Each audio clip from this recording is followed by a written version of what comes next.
స్తుతించెదను బహుదీర్ఘ శాంతుడవై. నన్ను పుటము వేసితివి ఇబ్బందుల కొలిమిలో, నలిపితివి నీకు అర్హమైన అర్పణగా. నన్ను పుటము వేసితివి ఇబ్బందుల కొలిమిలో, నలిపితివి నీకు అర్హమైన అర్పణగా. నలిగెదను కరిగెదను నీ సేవలో, నా ప్రేమికుడా నేనున్నది నీ కోసమే. నలిగెదను కరిగెదను నీ సేవలో, నా ప్రేమికుడా నేనున్నది నీ కోసమే. నిన్నే నిన్నే ఆరాధించదను, నిన్నే స్తోత్రం ఆరాధనా నీకే ఆరాధనా నా యేసయ్యా, నీకే ఆరాధనా ఆరాధనా నీకే ఆరాధనా నా యేసయ్యా, నీకే ఆరాధనా ఆరాధనా ఆరాధనా నా యేసయ్యా, ఆరాధనా ఆరాధనా నీకే ఆరాధనా నా యేసయ్యా, ఆరాధనా ఆరాధనా నీకే ఆరాధనా నా యేసయ్యా, నీకే. కృప తప్ప వేరొకటి లేదయ్యా, నీ కృప తప్ప వేరెవరు యేసయ్యా. కృప తప్ప వేరొకటి లేదయ్యా, నీ కృప తప్ప స్తోత్రం. కృప తప్ప వేరొకటి లేదయ్యా, నీ కృప తప్ప వేరెవరు. అడుగడుగునాను నీ కృపయేనా, అణువణువునాను నీ కృపయే. అడుగడుగునాను నీ కృపయేనా, అణువణువునాను నీ కృపయే. నాయడ కురిసెను నీ కృపయేయా, నాయడ కురిసెను నీ కృపయే. కృప తప్ప వేరొకటి లేదయ్యా, నీ కృప తప్ప వేరెవరు. కృప తప్ప వేరొకటి లేదయ్యా, నీ కృప తప్ప వేరెవరు. నేనైతే నీ కృపయందు నమ్మికయుంచి ఉన్నాను, నమ్మికయుంచి ఉన్నాను. నేనైతే నీ కృపయందు నమ్మికయుంచి ఉన్నాను, నమ్మికయుంచి ఉన్నాను. కృప తప్ప వేరొకటి లేదయ్యా, నీ కృప తప్ప వేరెవరు. కృప తప్ప వేరొకటి లేదయ్యా, నీ కృప తప్ప. కృప తప్ప వేరొకటి లేదయ్యా, నీ కృప తప్ప వేరెవరు యేసయ్యా. కృప తప్ప వేరొకటి లేదయ్యా, నీ కృప తప్ప వేరెవరు యేసయ్యా. అడుగడుగునాను నీ కృపయేనా, అణువణువునాను నీ కృపయే. అడుగడుగునాను నీ కృపయేనా, అణువణువునాను నీ కృపయే. నాయడ కురిసెను నీ కృపయేయా, నాయడ కురిసెను నీ కృపయే.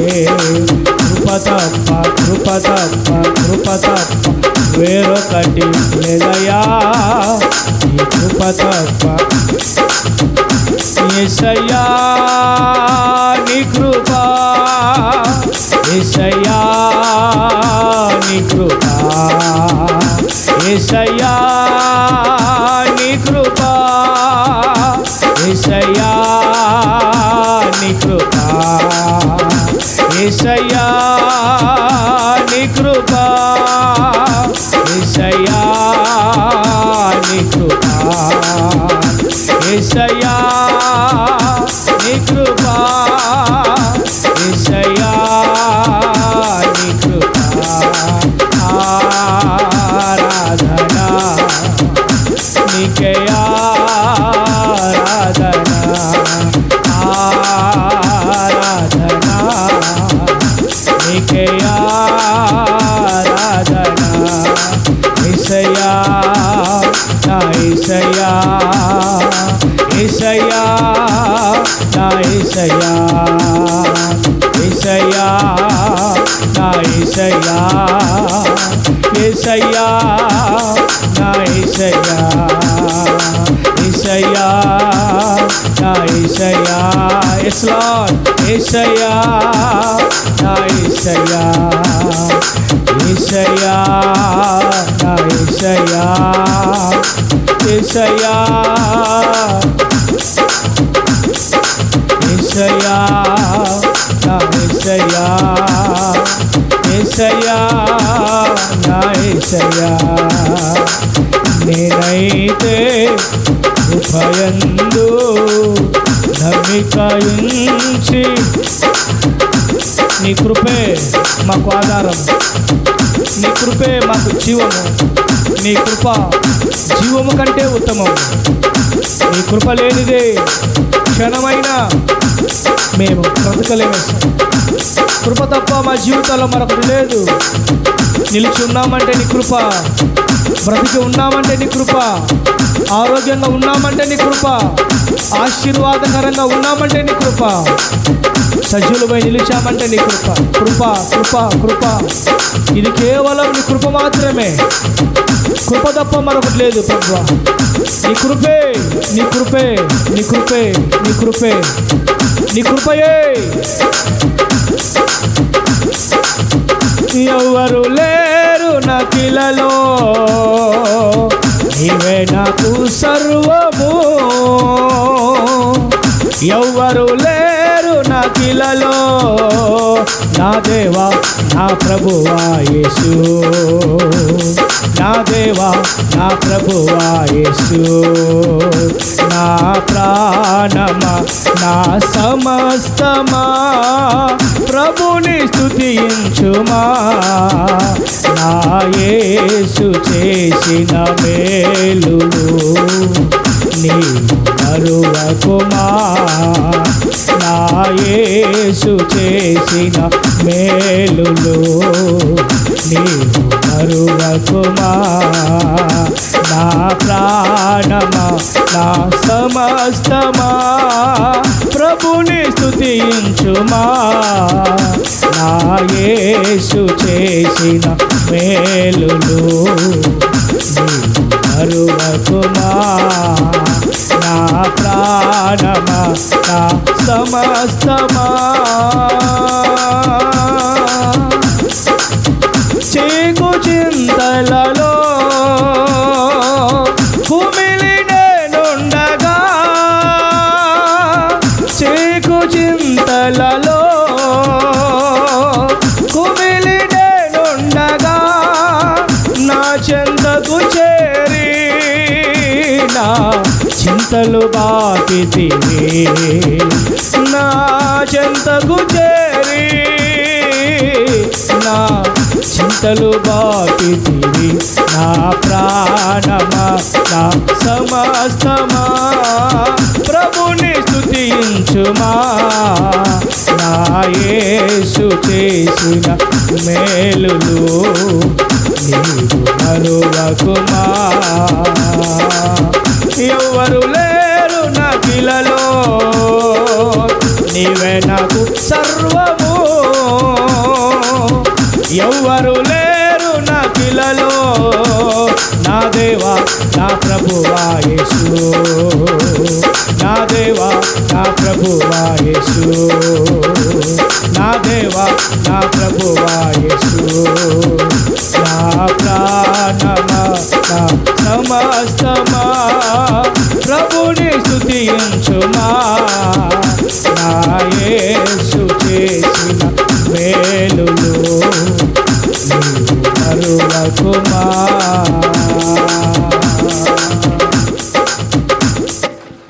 నా యేసు చేసిన మేలులు నీవు మరువకుమా.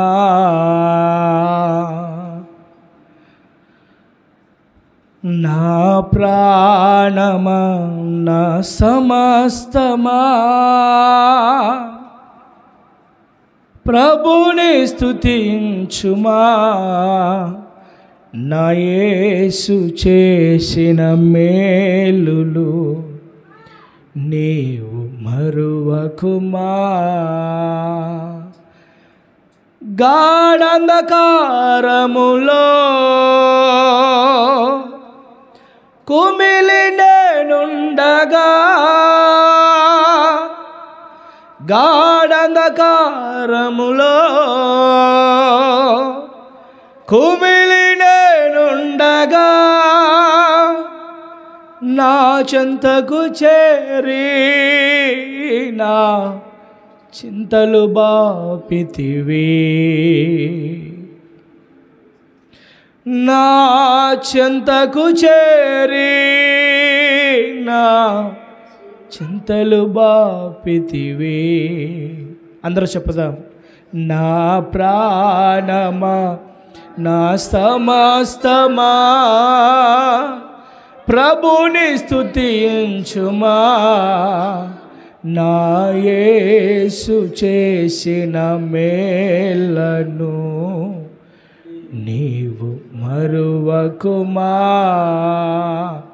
నా యేసు చేసిన మేలను నీవు మరువకుమా, నా యేసు చేసిన మేలను నీవు ఎవ్వరు లేరు నాకిలలో, నీవే నాకు సర్వము, ఎవ్వరు లేరు నాకిలలో, నా దేవా నా ప్రభువా యేసు, నా దేవా నా ప్రభువా యేసు. Thank you lord. ప్రార్థన చేద్దాం. పాస్టర్ ప్రార్థన చేస్తాం. స్తోత్రం స్తోత్రం స్తోత్రం స్తోత్రం స్తోత్రం స్తోత్రం.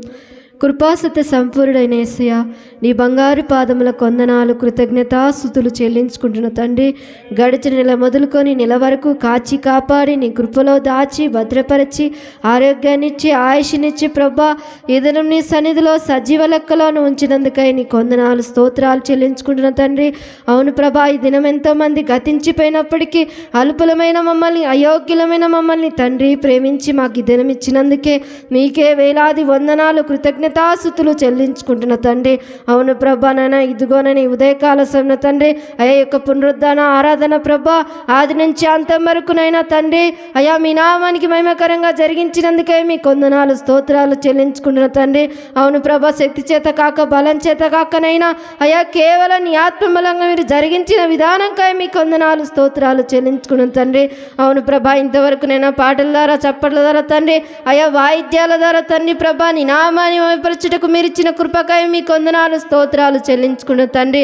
అయా ఇంతవరకు తండ్రి ప్రభా యొక్క ఆరాధన ప్రభా మీ నామానికి మహిమకరంగా అయా సాతానికి సిగ్గుకరంగా మీరు జరిగించిన విధానంకై మీ కొందనాలు స్తోత్రాలు చెల్లించుకుంటున్న తండ్రి. ఇదిగోనైనా కుడి వచ్చిన బిడ్డలు మీరు ఆశీర్వించండి, దీవించమని ప్రార్థిస్తున్నానైనా అయా రాలేని బిడ్డలు కూడా త్వరగా మీ పాసానికి నడిపించమని ప్రార్థిస్తున్న తండ్రి. ఇదిగో నేను పరాక్రమశాలి మినిస్ట్రీస్ జ్ఞాపకం చేసుకోండి తండ్రి. 2 సంఘాలు మీరు ఆశీర్వించండి, దీవించమని ప్రార్థిస్తున్నాం నేను అయ్యా. 2 సంఘాల సంఘ సరదులు శాలపరచమని ప్రార్థిస్తున్నాం తండ్రి అయ్యా. అనేక నూతన ఆత్మలు దయచేయమని ప్రార్థిస్తున్నాం ప్రభా. అనేక కుటుంబాలుగా అయ్యా, అనేక విధులుగా, అనేక శాఖలుగా తండ్రి మీరు నడిపించమని ప్రార్థిస్తున్నాం నాయన అయ్యా. ప్రేరేపించి మీరు నడిపించమని ప్రార్థిస్తున్నాం తండ్రి అయ్యా. ఆకర్షించి మీరు నడిపించమని ప్రార్థిస్తున్నాం ప్రభా. మీ కొందనాలు స్తోత్రాలు నాయన. 2 సంఘాలకు వస్తున్న ప్రతి కుటుంబాన్ని మీరు జ్ఞాపకం చేసుకోయ్యా అయ్యా. ఆశీర్వదించండి, దీవించండి అయ్యా. ప్రతి కుటుంబం చుట్టూ మీ కంచె, మీ కాపుదల వేయమని ప్రార్థిస్తున్నాను నేను. ప్రతి కుటుంబం పరాక్రమశాలి మినిస్ట్రీస్లో మీ సాక్షిగా మీరు నిలబెట్టుకోమని ప్రార్థిస్తున్నాను తండ్రి. మీ కొందనాలు స్తోత్రాలు దేవా అయ్యా. 2 సంఘాల్లో జరుగుతున్న ఆరాధనలు అయ్యా మీ నామానికి మహిమకరంగా జరిగించినందుకే మీ కొందనాలు స్తోత్రాలు చెల్లించుకుంటున్న తండ్రి. ఇదిగో నేను మీ దాసుడు ప్రభా మీ పక్షం నిలబడుచుండగా మీ శిలో చాట మరుగు చేసుకోమని ప్రార్థిస్తున్నాను తండ్రి. పరిశుద్ధాత్మ తండ్రి మీ దాసు నోట మీ మాట ఉంచి తండ్రి అయ్యా మా అందరితో మీరు మాట్లాడమని ప్రార్థిస్తున్నాం తండ్రి. అవునయ్యా మీ దాసుడునైనా వాక్యం చెప్పుచునగా వినే మనసు, గ్రహించే మనసు అయ్యా, సమ్మతించే మనసు మాకందరికీ దయచేయమని ప్రార్థిస్తున్నాం తండ్రి. అవునయ్యా మీ వాక్కు మా జీవితాన్ని బ్రతికిస్తుంది, వెలిగిస్తుంది అయ్యా, జీవింప చేస్తుందని మాతో మాట్లాడుతున్నావు ప్రభా. అట్టి జీవవాకులతో మీ దాసుని ద్వారా మాతోనే మాట్లాడమని, సూటిగా స్పష్టంగా మాట్లాడమని ప్రార్థిస్తున్నాం నైనా. ముఖ్యంగానైనా వాక్యం విని విడిచిపెట్టేవారుగా మేము ఉండక మా హృదయంలో నింపుకొని అయా ఫలింపజేయమని ప్రార్థిస్తున్నాం నైనా. మీ కొందనాలు స్తోత్రాలు దేవా. ఇదిగోనైనా మీ దాసుని మీ పక్షం నిలబెట్టుకొని మా అందరితోనే మాట్లాడమని ప్రార్థిస్తున్నాం తండ్రి. మరి ముఖ్యంగా ప్రభా ఇక ప్రభు బలారాధనలోనైనా ఏ ఒక్కరం కూడా అయోగ్యంగా చేవేక తండ్రి, యోగ్యంగా నీ బలలో చేవేసే భాగ్యం మాకు దయచేయమని ప్రార్థిస్తున్నాం నైనా. ప్రతి ఒక్కరంనైనా తండ్రి నీ బలలో చేవేసే ముందు మమ్మల్ని మేము సరి చేసుకొని తండ్రి మీ సన్నిధిలో ఒప్పుకొని మీ బిడ్డలుగా మీ సొత్తుగా నిలబడి తండ్రి మీ బలలో చేవేసే భాగ్యం మాకందరికీ నీ దయచేయమని ఇంతవరకు ఆరాధన మీ నామానికే మేమకరంగా జరిగించినందుకే మీకే స్తుతులు స్తోత్రాలు చెల్లించుకుంటూ పరాక్రమశాలైన యేసయ్య పరిశుద్ధ నామంలో అడిగి వేడుకుంటున్నాను తండ్రి. ఆమేన్. కూర్చుందాం.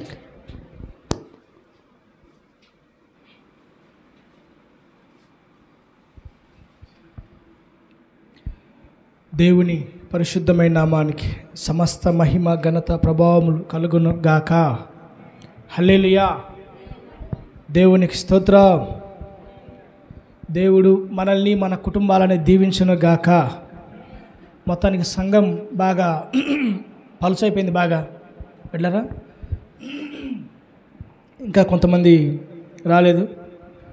బహుశా పోయిన వారం నేను వస్తానని చెప్పి అనౌన్స్మెంట్ చేయలేదు కదా, చేయలే. నేను రానని నేను వస్తాను అనౌన్స్మెంట్ చేయకపోయేసరికి వెళ్ళారా, మరి రాలేదా ఏంది? సరే, ఏదేమైనా దేవుడు మన సంఘానికి తోడయిండును గాక. ఆయన మన కుటుంబాలను దీవించును గాక. కృప మనందరికీ తోడయిండును గాక. హల్లెలూయా. మంచిది బిడ్డరా, మన మధ్యలో ప్రభు బల్ల ఉంది. జాగ్రత్తగా దేవుని వాక్యం విందాం. ఫోన్లు స్విచ్ ఆఫ్ చేద్దాం. పిల్లలు రేయ్ బాగా కూర్చోండి, బాగా కూర్చోండి, ఇద్దరుకోండి, అందరూ పిల్లల్ని కాస్త కంట్రోల్లో ఉంచండి. కొద్ది నిమిషం మా దేవునికి వాక్యం విందాం.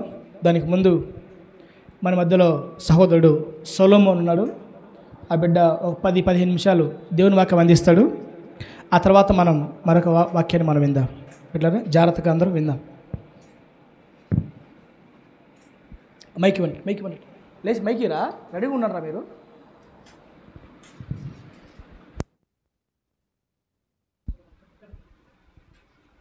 ప్రభునామన సమయించిన దైవసేవకులకును, పురుషులకును, స్త్రీలకును ప్రభునామన వందనాలు.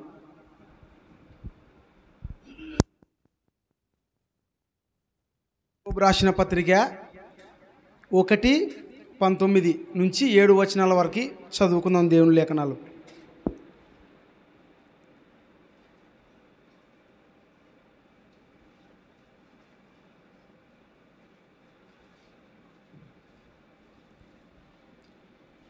తీసిన వాళ్ళు తొందరగా చదవగా.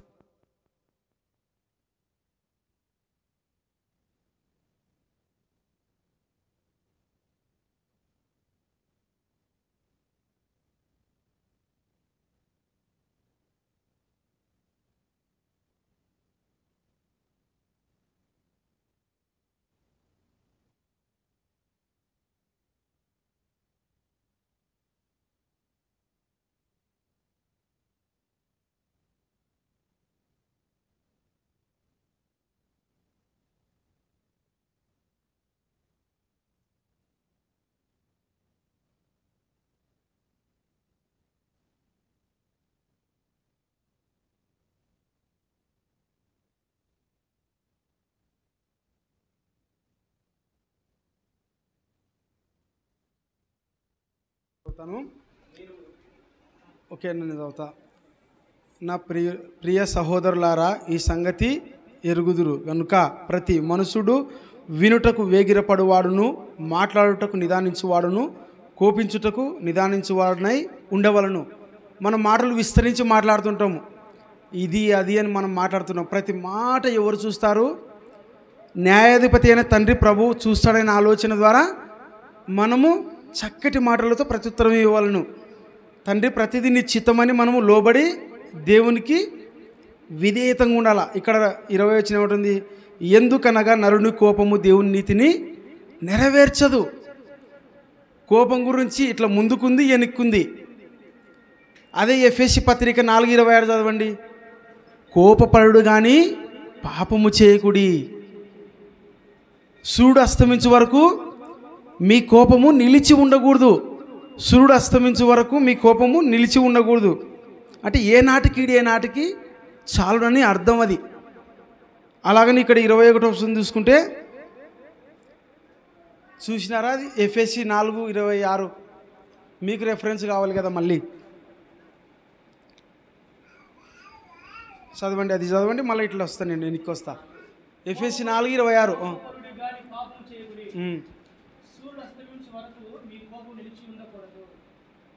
అది ఎట్లా కోపపడాలి?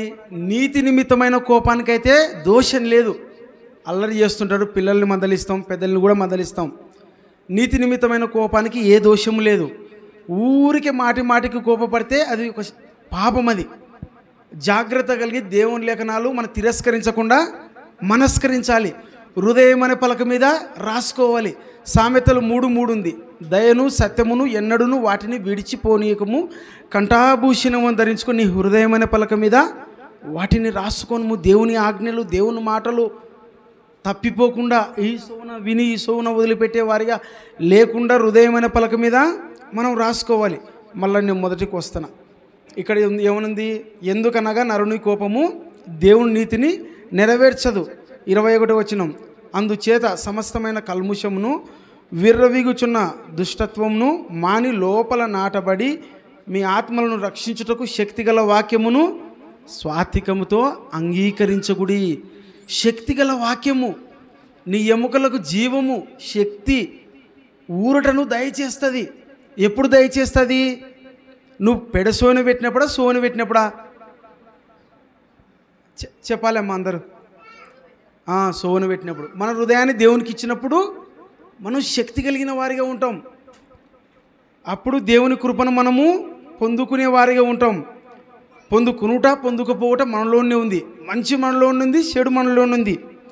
విని పాండిత్యం చేసుకోవాలి. 22వ వచనం, మీరు వినువారు మాత్రమై ఉండి మిమ్మును మీరు మోసపుచ్చుకొనకుండా వాక్య ప్రకారము ప్రవర్తింపువారనై ఉండి, వాక్య ప్రకారం ప్రవర్తించువాడై ఉండి అంట. ఇక్కడ ఏమనుంది? మళ్ళీ 23, ఎవడైనా వాక్యమును వినువాడై ఉండి దాని ప్రకారము ప్రవర్తింపని వాడైతే వాడు అద్దంలో తన సహజ ముఖమును చూచుకొని అవతలకు పోయి ఎటువాడు వెంటనే మర్చిపోతాడు. అద్దం ముందు మనం ఏం చూస్తాము? మన ఫేస్ను చూస్తాం. నా ఫేస్ మెరుగ్గా ఉందే లేదా, నేను బాగున్నానా లేదని. అలాగున అద్దం చూసుకుని వెంటనే మర్చిపోతాం. ఎందుకంటే మన ప్రతిరూపాన్ని మళ్ళీ మనం జ్ఞాపకం చేసుకోము. అలాగున మనం విన్న వాక్యాన్ని మరచకుండా వేగిరపడి దేవుణ్ణి మనం ఎరిగి ఉండాలి. యోగ్యత లేకమైన అర్హమైన పాత్రగా ఏంటికి పెడతాడంటే మన హృదయాన్ని దేవుని సన్నిధిలో కుమ్మరించినప్పుడు దేవుని సన్నిధిలో మనము అనుకూలించిన వారిగా ఉంటాము, దేవునికి లోబడిన వారిగా ఉంటాము. మన పిల్లల వాక్యము మనం చదువుతూ వినుతూ ఉన్నామంటే మన పిల్లలు ఏం చేస్తారు? వారు కూడా ఆ సబ్జెక్టుకు వస్తారు. ఇక్కడ 24వ వచనం ఏముంది? వాడు తాను ఇక్కడ చూసుకొని చెప్పేసలే 25, అయితే స్వాతంత్రం ఇచ్చు సంపూర్ణమైన నియమంలో తేరి చూచి నిలకడగా ఉండువాడెవడో వాడు విని మరచువాడు క్రియను చేయవాడై ఉండి తన క్రియలలో ధన్యుడగునట.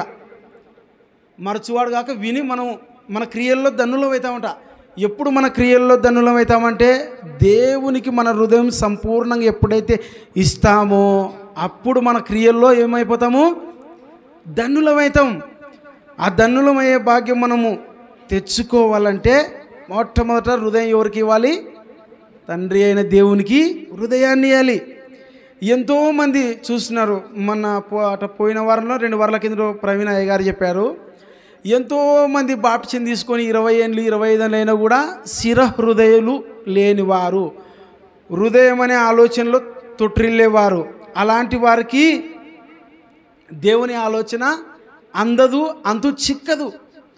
నీ హృదయాన్ని తేటగా ఎప్పుడైతే నువ్వు కృమ్మరిస్తావో అప్పుడు సంపూర్ణమైన జ్ఞానము, సంపూర్ణమైన వివేకము మన దగ్గరకు వస్తుంది.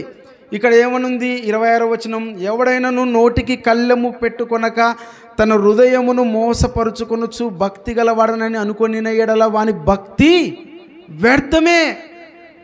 నా ఎంత భక్తి పరురాలు లేదు, నా ఎంత భక్తి పరుడు లేడు అని మనం అనుకుంటుంటాం. సాతానుడు మనని అట్లా అట్లా అట్లా పుల్లలు పెట్టినట్టు వాడు విరగిస్తుంటాడు. అప్పుడు మనం ఏం చేస్తామంటే మైమరిచి తబ్బింపులు అయిపోతుంటాం. అప్పుడు మనము ఏమైపోతాము, కింద పడిపోతాం, లోకంలో పడిపోతాం. అలా ఉండకుండా ఎంత వినను ఎంత చేసినను తండ్రి నీ చిత్తమునకై నీ తలంపుల నిమిత్తమే నేను పరిగెత్తాలి, నీ అడుగుజాడల్లో మాత్రమే నేను పరిగెత్తాలి ప్రభువా. నా పిల్లలు, నా భర్త, నా బంధుమిత్రులు, నా సహోదరులు ప్రతి ఒక్కరూ నీ ఆలోచన కలిగి నీలో నివసించాలనే ఆలోచన మనలో ఉండాలి. మన నోరు ఏవి మాట్లాడాలో అవి మాట్లాడాల. కళ్ళేమంటే ఎన్నో విధాలు ఉన్నాయి. చిన్నపిల్లలు ఏమంటారు, స్కూల్కి వెళ్ళినప్పుడు ఇట నోటి బిల్లు వేసుకుంటారు. అలాగున జాగ్రత్త కలిగి గురి యొద్దకే మనము పరిగెత్తాలి. పిలుపుకు తగిన బహుమతికి గురి యొద్దకే పరిగెత్తాలి. ఆ మాట ఎక్కడుంది చూడండి, ఫిలిప్పీలకు రాసిన పత్రిక 3:14. మన గురి ఎవరు?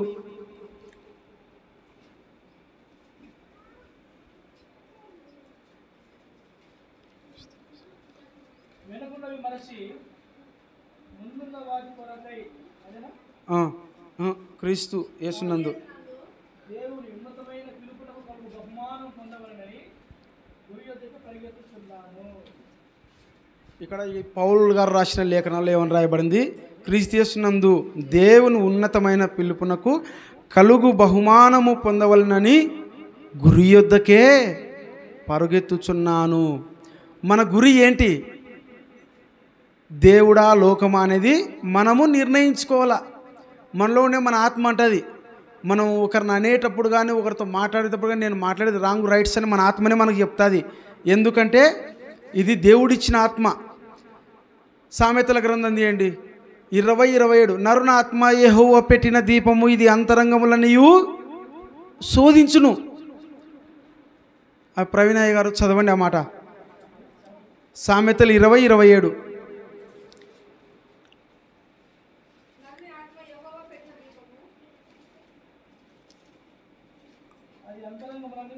శోధించును. దేవుడిచ్చిన ఆత్మ ప్రతిదీ మనం చేసేటప్పుడు ఇది మంచి ఇది చెడని మనలో ఉండి నడిపిస్తుంది. కానీ మనం ఎక్కువ ఏ మాట వింటాము? శరీరం మాట వింటాం.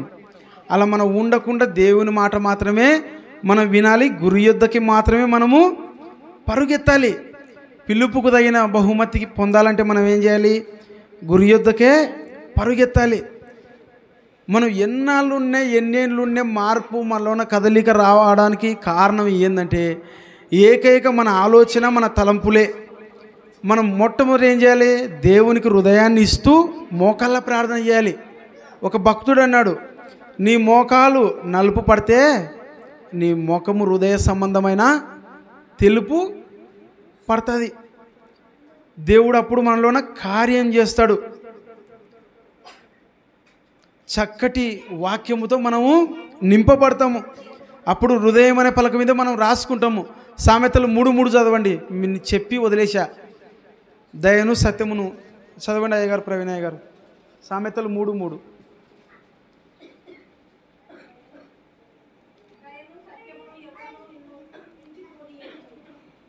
ఎన్నడు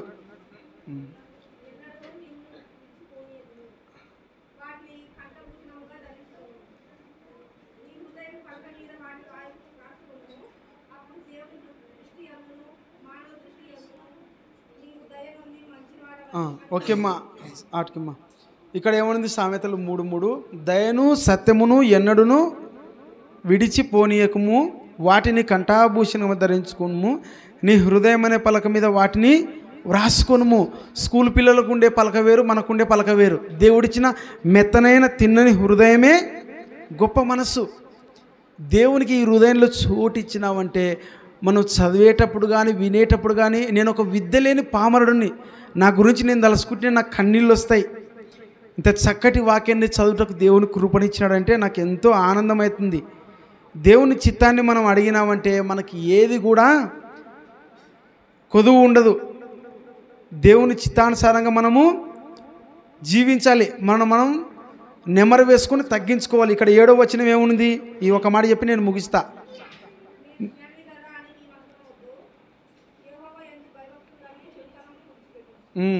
ఇక్కడ ఏమనింది? నేను జ్ఞానిని కదా అని నీవు అనుకొనవద్దు, యెహోవా యందు భయభక్తులు కలిగి చెడుతనము విడిచిపెట్టుము. అట్నే 8 చదవండి. అప్పుడు నీ దేహం అప్పుడు అంతేమ్మా, చాలమ్మా. అప్పుడు నీ దేహమునకు ఆరోగ్యమును, నీ ఎముకలకు సతువ కలుగుతుందంట. దేవునితో మనము నెమరు వేసుకొని దేవుని వాక్యం మనం ఎప్పుడైతే తింటామో మన బాడీ బలహీనంగా ఉన్నా కూడా బలపడుతుందంట. దేవుని చిత్తానుసారంగా మనం అడుగులు వేస్తే దేవుడే ప్రతిదీ కార్యకారి కనుక దేవుడే కార్యం చేస్తాడు. ఈ వాక్యాన్ని దేవుడు దీవించును గాక. ఆమేన్. కూర్చున్నాను. దేవునికి మహిమ కలుగును గాక. హల్లెలూయా. గట్టి చెప్దాం హల్లెలూయా. చేతులెత్తి చెప్దాం హల్లెలూయా. స్తోత్రం. సమయం నుంచి 12. చక్కగా ఆ బిడ్డ దేవుని వాక్యం అందించాడు. బిడ్డలు అసలు ఆశ్చర్యం ఏంటంటే పొట్ట ఒక అక్షరం రాదు ఆ బిడ్డకు, అసలు చదువు రాదు, వేలి ముద్ర అనమాట, ఏమి రాదు. కానీ నాతో మాట్లాడుతూ ఉన్నప్పుడు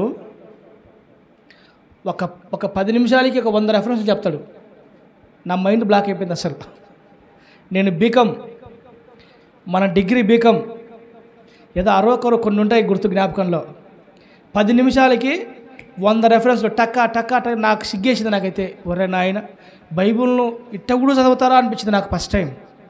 నిజంగా ఆ బిడ్డ చదువులేని వాడైనా ఆ రకం నిజం వాడబడుతున్నాడంటే దేవునికే మహిమ కలుగును గాక.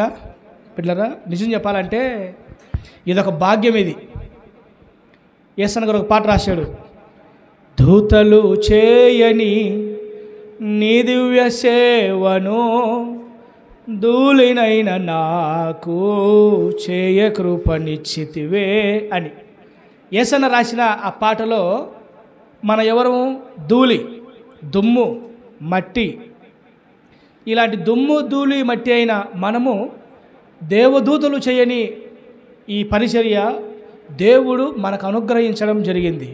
కాబట్టి ఇది కేవలము దేవుని యొక్క మహా గొప్ప కృప, మహా గొప్ప కనికరం.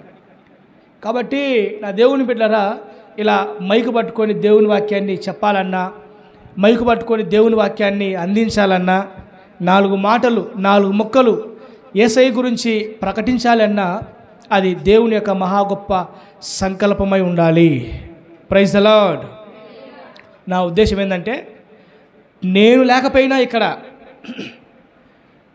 లేకపోయినా ఇక్కడ పరిచర్య సంఘము ఆయనది కాబట్టి ఆయన నడిపించుకుంటాడు.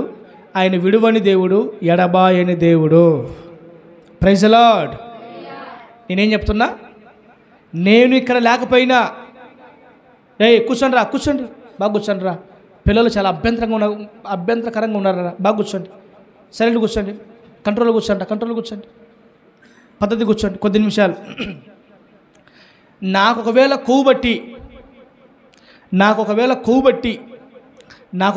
గర్వం వచ్చి నేను లేకపోయినా కూడా పిలిచిన దేవుడు, సంఘాన్ని ఏర్పాటు చేసిన దేవుడు, ఆయన నమ్మదగిన దేవుడు. కాబట్టి నా దేవుని బిడ్డలారా, నేను స్థలంలో లేకపోయినా ఈ పరిచర్య జరిగించబడుతుంది. చాలా సంతోషించా. పోయిన వారం రవి 2 మాటలు చెప్పాడంటే, ఒకవేళ రవే కానీ పోయిన వారం ఆ లేచి 2 ముక్కలు చెప్పకపోయి ఉండుంటే ఒకవేళ బిడ్డలారా, ఆ రోజు ఆరాధనకి అర్థం ఉండేది కాదు. అప్పుడు నాకు అనిపించింది, బైబిల్లో దేవుడు బిలాముకు బుద్ధి చెప్పడానికి గాడిదను వాడుకున్నాడు. అంతే కదా, బిలాముకు బుద్ధి చెప్పడానికి దేవుడు గాడిదను వాడుకున్నాడు. ఒకానొక సందర్భంలో దేవుడు కాకిని వాడుకున్నాడు.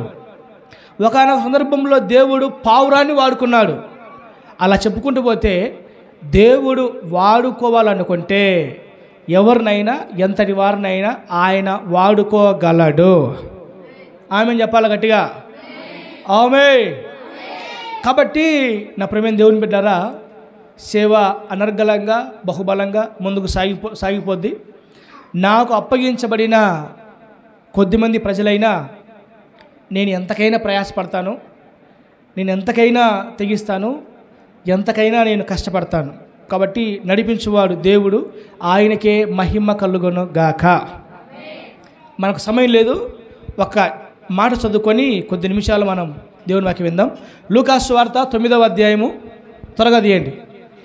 లూకాసు వార్త 9వ అధ్యాయము 12వ వచనం చదువుకుందాం. లూకాసు వార్త 9వ అధ్యాయము 12వ వచనం. ప్రొద్దుగుంకను ఆరంభించినప్పుడు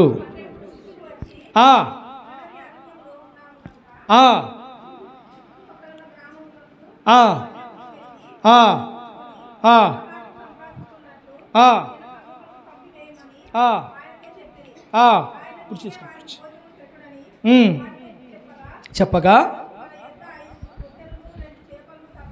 మన యొద్ద 5 రొట్టెలు 2 చేపలు తప్ప మరియు ఏమీ లేదు,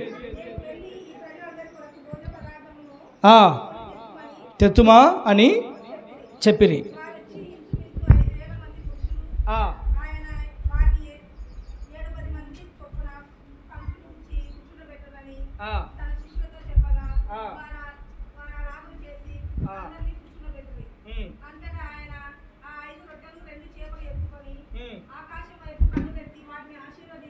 ఆశీర్వదించి ఇచ్చాను.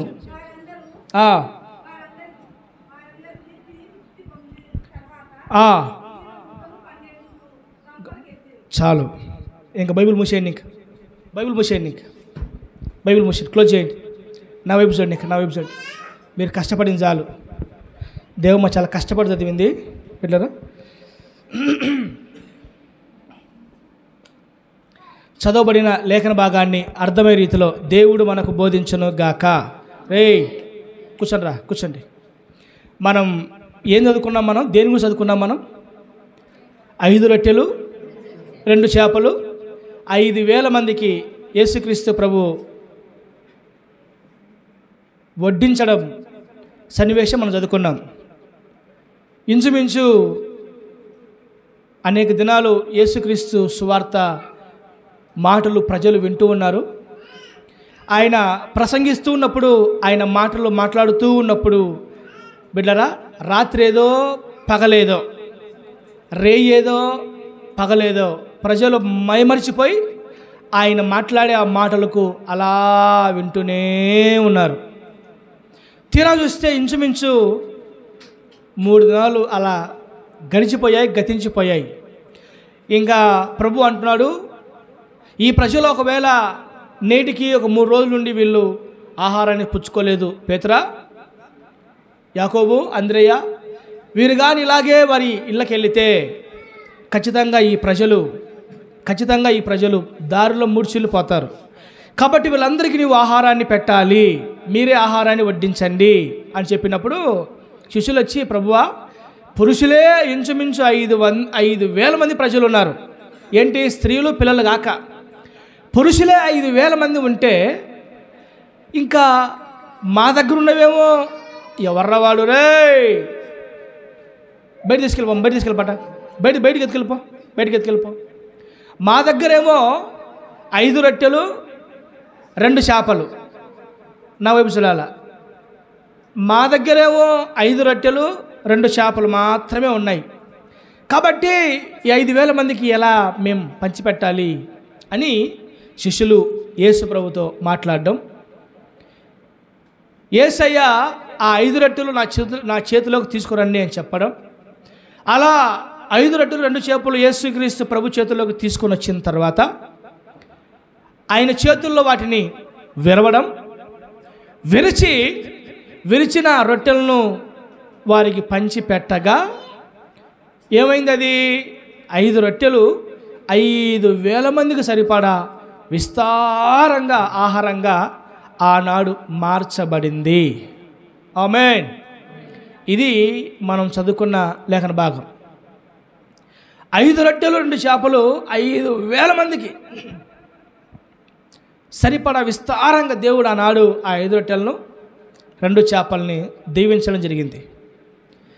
యేసుక్రీస్తు ప్రభు మాట్లాడుతుంటే ఏమైందంటే బిడ్డారా, ఆయన కూర్చొని ఇలా ప్రసంగించసాగెను అని రాయబడింది బైబిల్లో. యేసు ప్రభు ఎక్కువ కూర్చొని ప్రసంగించాడు, నిల్చొని ఎక్కువ ప్రసంగించలేదు. ఆయన కూర్చొని ఈలాగు ప్రకటింపసాగెను అని రాయబడి ఉంటుంది. అలా ప్రకటించుకుంటూ పోతుంటే ఇంకా రాత్రి ఏదో పగలేదో, బుధవారం ఏ రోజు, ఆదివారం ఏ రోజు, సోమవారం ఏ రోజు, ప్రజలకి ఇంకా అర్థం కాల, మైమరిచిపోయారు. ఇంకా అంటే దేవుని యొక్క మాటలకి, దేవుని యొక్క సన్నిధికి, దేవుని యొక్క వాక్కులకి ప్రజలు ఎప్పుడెప్పుడా ఇంకేం విందామా, ఇంకెంతసేపు విందామా అంటే పాకులాడేవారు. ప్రజెంట్ ఈ దినాల్లో అయితే మనం ఒక అర్ధగంట ఎక్కువసేపు ఉంటే ఆ దేవుని బిడ్డారా ఖచ్చితంగా మనం టైం చూసుకుంటాం, మనకు వచ్చేస్తాయి షుగర్లు, బీపీలు, గ్యాస్లు అన్నీ మనకు గుర్తొచ్చేస్తాయి అన్నీ. ఇంకెప్పుడప్పుడు మనకు ముగించబడుతుంది ఆరాధన అనుకుంటాం. కానీ నాటి దినాల్లో ప్రజలంట ప్రభు మాట్లాడుతున్నంత కాలం ప్రజలు వాళ్ళు రోజులు, తేదీలు, గంటలు, నిమిషాలు అన్నీ మర్చిపోయి వింటూనే ఉన్నారు. వినుట వలన విశ్వాసం కలుగునని వాక్యం రాయబడింది. మనం ఎంతగా వింటామో దేవునికి సంబంధించిన మాటలు, అంతగా విశ్వాసమందు మనం బలపరచబడతామో. Praise the lord. ఇప్పుడు నా మనసులో ఉన్న ఉద్దేశం ఏంటంటే 5 రొట్టెలు 2 చేపలు 5,000 మందికి సరిపడా దీవించబడ్డాయి. That is my concept. 5 రొట్టెలు 2 చేపలు 5,000 మందికి ఎలా సరిపోల్చబడ్డాయి, ఎలా సిద్ధపరచబడ్డాయి, ఎలా అంత విస్తారంగా దీవించబడ్డాయి అని అంటే 5 రొట్టెలు యేసు ప్రభు చేతుల్లోకి మొదటగా రావడం జరిగింది. బిడ్డలారా మీరు నా వైపు చూడండి. రొట్టెలు యేసుక్రీస్తు ప్రభు చేతుల్లోకి వచ్చినట్టుగా ఇక్కడున్న ఎంతమంది కుటుంబాలైతే, ఎంతమంది వ్యక్తులైతే యేసయ్య చేతుల్లోకి వస్తారో, ఆయన చేతుల్లో ఉన్న ప్రతి కుటుంబం, ఆయన చేతి నీడలో ఉన్న ప్రతి సంఘం, ఆయన చేతి కాపుదలలో ఉన్న ప్రతి వ్యక్తి, నా దేవుని బిడ్డలారా, ఒక దీవెనకరమైన ఆశీర్వాదకరమైన పాత్రగా మార్చబడతాడు. బైబిల్ రాయబడింది, ఆయన చేతులే మనల్ని నిర్మించను. మీకు సంగతి తెలుసా? దేవుడు ఈ సృష్టిలో ఉన్న సమస్తాన్ని కేవలము నోటి మాట చేత కలగజేశాడు. సొలొమోను, దేవుడు ఈ సృష్టిలో ఉన్న సమస్తాన్ని, ప్రకృతిని నోటి మాట చేత కలగజేశాడు. కేవలం మనిషిని మాత్రమే తన స్వచేతులతో, స్వహస్తాలతో ఆయన మానవుని నిర్మించడం జరిగింది. కాబట్టి దేవుని చేతులు నిర్మించే చేతులు, దేవుని చేతులు భద్రపరిచే చేతులు, దేవుని చేతులు కాపాడే చేతులు, దేవుడు చేతులు ఆశీర్వదించే చేతులు. ఆయన చేతులెత్తి వారిని ఆశీర్వదించెను అని రాయబడింది బైబిల్లో. కాబట్టి ఆయన చేతుల్లోకి వస్తే భద్రత, ఆయన చేతుల్లోకి వస్తే కాపుదల, ఆయన చేతుల్లోకి వస్తే ఆశీర్వాదం, ఆయన చేతుల్లోకి వస్తే నిర్మించబడతాం. ఆయన చేతి నీడలో దాచి భద్రపరచబడితే మనకు క్షేమము, నెమ్మది, సమాధానం అనుగ్రహించబడుతుంది. కాబట్టి సాతాను చేతుల్లోకి వెళ్లకుండా మన ప్రార్థన, మన ధ్యానం, మన ఆశ ఏంటంటే మన కుటుంబాలు, మన పిల్లలు, మన భర్తలు, మన భార్యలు సాతాను చేతుల్లోకి వెళ్ళకూడదు, లోకపు చేతుల్లోకి వెళ్ళకూడదు. దేవుని చేతిలో, దేవుని చేతి నీడలో మన కుటుంబాలు, మన పిల్లలు, మన సంఘాలు దాచి భద్రపరచబడితే మన కుటుంబాలు భూమి మీద నెమ్మదిగా ఉంటాయని దేవుని లేఖనాలు సెలవిస్తబడింది. ఇంతకు ప్రభు నా మనసులో పెట్టే మాట ఏంటంటే 5 రొట్టెలు 5,000 మందికి సరిపడా విస్తారంగా ఎందుకు అలాగ దీవించబడ్డాయంటే ఆ 5 రొట్టెలని ఆయన విరిచెను. ఏం చేశాడు? మాట్లాడాలా? ఏం చేశాడు ఆయన? 5 రొట్టెలు ఏం చేశాడు ఆయన? విరిచెను. విరవకముందు అవి ఎన్ని రొట్టెలు? అవి విరవకముందు ఎన్ని రొట్టెలు? విరిచిన తర్వాత 5,000 మంది పురుషులు తినగా మిగిలిన ఎన్ని గంపలు? మిగిలిన ఎన్ని గంపలు? ఎలా సాధ్యం ఇది? 5 రొట్టెలు 5,000 మంది తినగా ఇంకా 12 గంపలు ఎత్తారంట. ఇలాంటి అద్భుతం ఎలా జరిగింది? ఇలాంటి విస్తారమైన దీవెన ఎలా అనుగ్రహించబడింది? ఎలా ఇది సాధ్యం అని అంటే బిడ్డరా, ఒకటే మాట చెప్తాను. ఆ రొట్టెలు యేసయ్య చేతుల్లో విరువబడ్డాయి.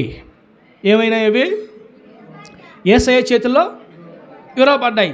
విరవబడకముందు 5 రొట్టెలే, విరవబడిన తర్వాత 5,000 మందికి సరిపడ విస్తారమైన దీవెన. దీన్ని బట్టి మనకేమర్థం అవ్వాలి? మన కుటుంబాలు విస్తారంగా దీవించబడాలని ఆశ ఉందా లేదా? ఉందా లేదా? మనం దీవించబడాలనా? మనం ఆశీర్వదించబడాలనా? మనం ఆత్మీయంగా, ఆధ్యాత్మికంగా, ఆర్థికంగా అన్ని రకాలుగా మనం విస్తారంగా దీవించబడాలి అని అంటే దీవెన కోరుకున్న ప్రతి ఒక్కరూ యేసయ్య చేతిలో విరవబడాల్సిందే. యేసయ్య చేతిలో ఏమవ్వాలి? విరవబడాలి. మీరు గమనించండి, ఒక కుటుంబము ఈ భూమి మీద మహిమకరంగా ఆశీర్వదించబడాలంటే అది దేవుని చేతుల్లో విరవబడాలి. ఒక వ్యక్తి దేవునికి బలమైన పాత్రగా వాడబడాలి అని అంటే ఆ వ్యక్తి యేసయ్య చేతిలో నలుగగొట్టబడాలి. ఒక సంఘము బహుగా బలాభివృద్ధి, ఫలాభివృద్ధి, నూరంతలుగా ఫలభరితంగా మార్చబడాలి అంటే ఆ సంఘం యేసయ్య చేతిలో విరవబడాలి. హల్లెలూయా. కాబట్టి 5 రొట్టెలు 5,000 మందికి ఎలా సరిపోల్చబడ్డాయి, ఎలా సరిపోయాయి, అంత విస్తారంగా ఎలా దేవుడు అంత అద్భుతం ఎలా చేశాడు, విస్తారంగా ఎలా దీవించబడ్డాయంటే ఆ 5 రొట్టెలు యేసయ్య చేత విరవబడ్డాయి. కాబట్టి విరవబడిన కుటుంబాలే దీవించబడతాయి, విరవబడిన వ్యక్తులే వాడబడతారు, విరవబడిన సంఘాలే ఆశీర్వాదకరంగా మార్చబడతాయి, విరవబడిన వారే దేవునికి మహిమకరమైన పాత్రలుగా ఉంటారు. ఈ సంగతి గమనించిన దేవుడు ఏం చేస్తాడు? కొన్నిసార్లు మన కుటుంబాలను, మన జీవితాలను, మన బ్రతుకులను, నా దేవుని బిడ్డలారా, మన జీవితాలను, మన కుటుంబాలను, మన బ్రతుకులను, మన పిల్లలను, మన అనుకున్న సమస్తాన్ని కొన్నిసార్లు ఆయన విరవడం ప్రారంభిస్తాడు. దేవుడు విరిచేటప్పుడు నొప్పి, దేవుడు విరిచేటప్పుడు గాయం, దేవుడు విరిచేటప్పుడు కన్నీళ్ళు, దేవుడు విరిచేటప్పుడు బాధ, దేవుడు విరిచేటప్పుడు వేదన, దేవుడు విరిచేటప్పుడు దుఃఖం, ఇవన్నీ తన్నుకొస్తాయి. అయితే దేవుడు ఎందుకు విరుస్తున్నాడు? దేవుడు ఎందుకు నొప్పి కలిగిస్తున్నాడు? దేవుడు ఎందుకు గాయాన్ని రేపుతున్నాడు? దేవుడు ఎందుకు బాధ రేపుతున్నాడు అని అంటే అలా విరవబడిన తర్వాత ఒక ఆశ్చర్యకరమైన వ్యక్తిగా, కుటుంబముగా, సంఘంగా, శ్రేష్టమైన వారిగా మనం మన కుటుంబాలు దీవించబడాలన్న ఒకే ఒక ఉద్దేశం చేత దేవుడు మన కుటుంబాలను విరుస్తాడు. ఆయన విరిచినప్పుడు మన దేవునికి మనము అప్పగించుకుందుము గాక. Praise God. హల్లెలూయా. ఒకసారి ఒక కుమ్మరోడు కుండను తయారు చేస్తూ ఉన్నాడు సారె మీద. ఆ కుండను తయారు చేస్తూ ఉన్నప్పుడు ఏమవుతుంది?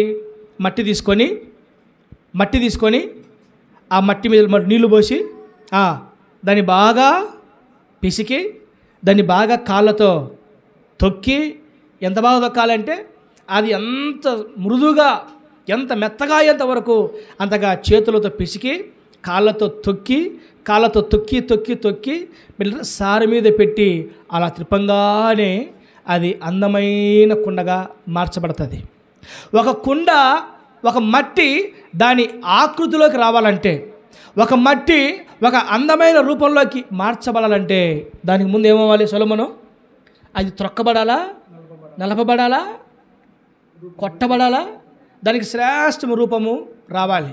అట్లాగే దేవుడు బిడ్డలారా మనందరి జీవితాలను దీవించడానికంటే ముందు, ఆశీర్వదించడానికంటే ముందు, ఫలభరితమైన వారిగా మార్చడానికంటే ముందు మనందరినీ ఆయన విరవడం ప్రారంభిస్తాడు.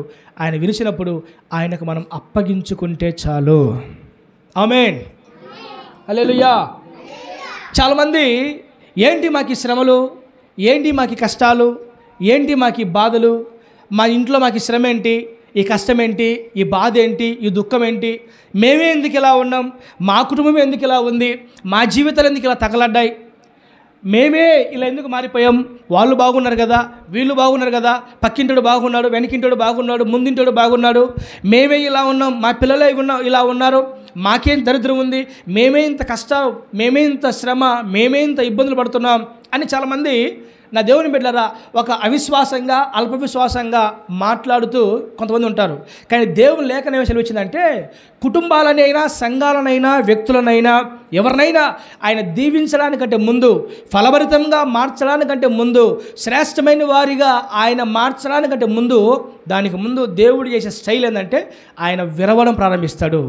విరవబడకపోతే ఆశీర్వాదం ఉండదు, విరవబడకపోతే విస్తారమైన దీవెన ఉండదు, విరవబడకపోతే భవిష్యత్ కాలంలో రాబోయే దినాల్లో శ్రేష్టమైన వారిగా ఉండరు. కాబట్టి దేవుడు మన కుటుంబాలను విరవాలి, మన సంఘాలను విరవాలి, మన సేవకులను విరవాలి, మనకు అప్పగించబడిన మన పిల్లల్ని కూడా ఆయన విరవాలి. కొన్నిసార్లు బాధ, దుఃఖం, వేదన మనకు అనిపిస్తుంది.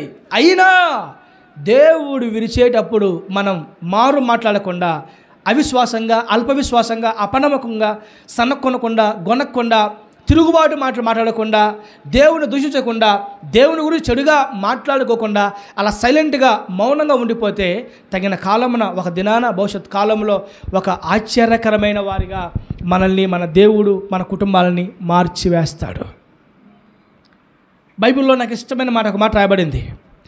గోధుమ గింజ అది భూమిలో పడిన తర్వాత అది ఒకవేళ గోధుమ గింజలాగే ఉంటే అది పొరపాటున కూడా ఫలించదు. ఈ గోధుమ గింజ విస్తారంగా ఫలించాలంటే ఏమవ్వాలి? అది భూమిలో పడి ఆ విత్తనం ఏమవ్వాలి? చావాలి, పగలగొట్టబడాలి, నలగొట్టబడాలి. ఎప్పుడైతే గోధుమ గింజ భూమిలో పడి పగలగొట్టబడుతుందో, నలగొట్టబడుతుందో, కంప్లీట్గా తన ఆకృతిని కోల్పోయి చనిపోతుందో ఆనాడు మొదలుకొని అది క్రమేణా ఫలించడం జరుగుతుంది. కాబట్టి విస్తారమైన ఆశీర్వాదం, దీవెనకరమైన పాత్రగా అవ్వాలి. ఎలా ఉంటామంటే అది కేవలము దేవుని చేతిలో పగలగొట్టడం ద్వారా, దేవుని చేతుల్లో విరగొట్టడం ద్వారా, దేవుని చేతిలో నల్లగొట్టడం ద్వారా మాత్రమే. ఈ మాటలు బట్టి మనకేమర్థమవుతున్నాయి?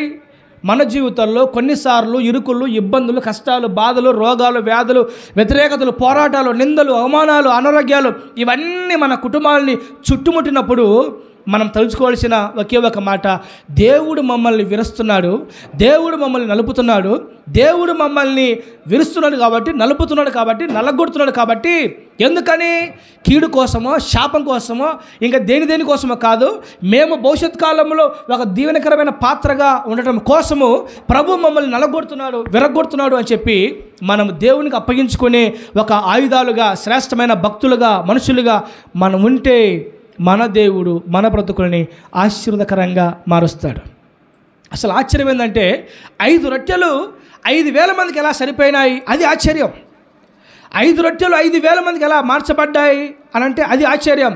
ఆ 5 రొట్టెలు యేసయ్య విరవక ముందు అవి 5 అయితే వాటిని విరిచిన తర్వాతనే 5,000 మందికి సరిపోయే విస్తారముగా అవి దీవించబడ్డాయి. అట్లాగే మన కుటుంబాలను ఆయన విస్తారంగా దీవించాలంటే ఆయన విరవాలి. చిన్నప్పుడు ఒక పాట ఉంటుంది. నీ చేతిలో రొట్టెను నేనయ్యా, వీరువు యేసయ్యా, వీరువు యేసయ్యా, ఆశీర్వదించు యేసయ్యా, నీ చేతిలో రొట్టెను నేనయ్యా, వీరువు యేసయ్యా. కాబట్టి నా దేవుని బిడ్డలారా, విరిగి నలిగిన మనసే దేవునికి ఇష్టమైన బలి. ఏంటంట? విరిగి నలిగిన మనసే, కూర్చోనరా పిల్లలు కూర్చోనరా. విరిగి నలిగిన మనసే దేవునికి ఇష్టమైన బలి. ఈరోజు దేవునికి ఇష్టమైన ఒక బలి ఉంది. దేవునికి ఇష్టమైన ఒక బలి ఉంది. అది ఏ బలి అంటే విరిగిన మనసే దేవునికి ఇష్టమైన బలి. బైబిల్లో సౌలు అనుకున్నాడు, ఈ గొర్రెలను బలి అర్పిస్తే నా దేవుడు సంతోషిస్తాడు, ఈ దహన బలి అర్పిస్తే నా దేవుడు ఆనందిస్తాడు, ఈ నైవేద్యాలు అర్పిస్తే నా దేవుడు సంతోషపడతాడు అని చెప్పి దహన బలులు, నైవేద్యాలు అర్పణలు తీసుకొని గొర్రెలు ఎడ్లు ఇవన్నీ తీసుకొని సౌలు వాటిని బలర్పిస్తే నా దేవుడు ఆనందపడతాడని అనుకుంటున్నప్పుడు సమూయేలు అంటాడు, అరే దేవుడు దహన బలి అర్పిస్తే, నైవేద్యాలు అర్పిస్తే, ఇంకేదో అర్పిస్తే దేవుడు పొరపాటును కూడా సంతోషపడడు. మరి దేవుడు దేన్ని బట్టి సంతోషిస్తాడు, దేన్ని బట్టి ఆనందిస్తాడు, దేన్ని బట్టి ప్రభు సంతోషపడతాడు అని అంటే కేవలము ఆ సంగతి దావీదుకు అర్థమైంది. ప్రభువా నా దేవా, విరిగిన మనసే నీకు ఇష్టమైన బలి అని దావీదు మాట్లాడుతున్నాడు. నైవేద్యాలు అర్పిస్తే, దహన బలి అర్పిస్తే దేవుడు సంతోషిస్తాడు అనుకున్నాడు సౌలు. అయితే మనసు విరిగితే, విరిగిన మనసే, నలుగురు హృదయమే దేవునికి ఇష్టమైన బలి అనుకున్నాడు దావీదు. కాబట్టి దావీదు కుటుంబం అంతకంతకు వర్ధిల్లింది, సౌలు కుటుంబం అంతకంతకు నీరసిల్లింది. కాబట్టి నా దేవుని బిడ్డలారా, మన కుటుంబాలు అంతకంతకు వర్ధిల్లాలంటే, అంతకంతకు ప్రబలాలంటే దేవుని చేత, దేవుని దీవెన చేత మన కుటుంబాలు సమాధానంగా, క్షేమకరంగా, ఆశీర్వాదకరంగా, దీవెనకరంగా మన కుటుంబాలు, మన పిల్లలు, మన భవిష్యత్తు రాబోయే దినాలు ఉండాలంటే దానికి ముందు దేవుడు వెరస్తాడు, నలగొడతాడు, గాయపరుస్తాడు. అనేక కొన్ని శ్రమలకు దేవుడే అనుమతిస్తాడు, అప్పగిస్తాడు. వాటన్నిటి విషయంలో మనం దేవునికి అప్పగించుకొని మౌనంగా ఉన్నట్లయితే ఆయనే ఒక దినాన ఎంతగా విలిచాడో అంతగా ఆశీర్వదిస్తాడు. హల్లెలూయా. మీరు గుర్తుపెట్టుకోండి, ఎంత శ్రమ పడితే అంత ఆశీర్వాదం, ఎంత దుఃఖపడితే అంత దీవెన, ఎంత ఏడిస్తే భవిష్యత్ కాలంలో అంత సంతోషాన్ని మనము చూడగలుగుతాం. కాబట్టి దేవుని చేత ఎంత విరగొడతామో, ఎంత నల్లగొట్టబడతామో, ఎంతగా మనము శ్రమ చేత మొత్తబడతామో అంతగా దేవుడు మనల్ని ఆశీర్వాదానికి పాత్రలుగా మన దేవుడు మనల్ని చేస్తాడు అన్న సంగతి మనం ఎప్పుడు మర్చిపోకూడదు. కాబట్టి విరవబడుతున్నప్పుడు, నలవబడుతున్నప్పుడు, నల్లగొట్టబడుతున్నప్పుడు మీ నోట కాని మాట ఒక్కటి కూడా రాకూడదు.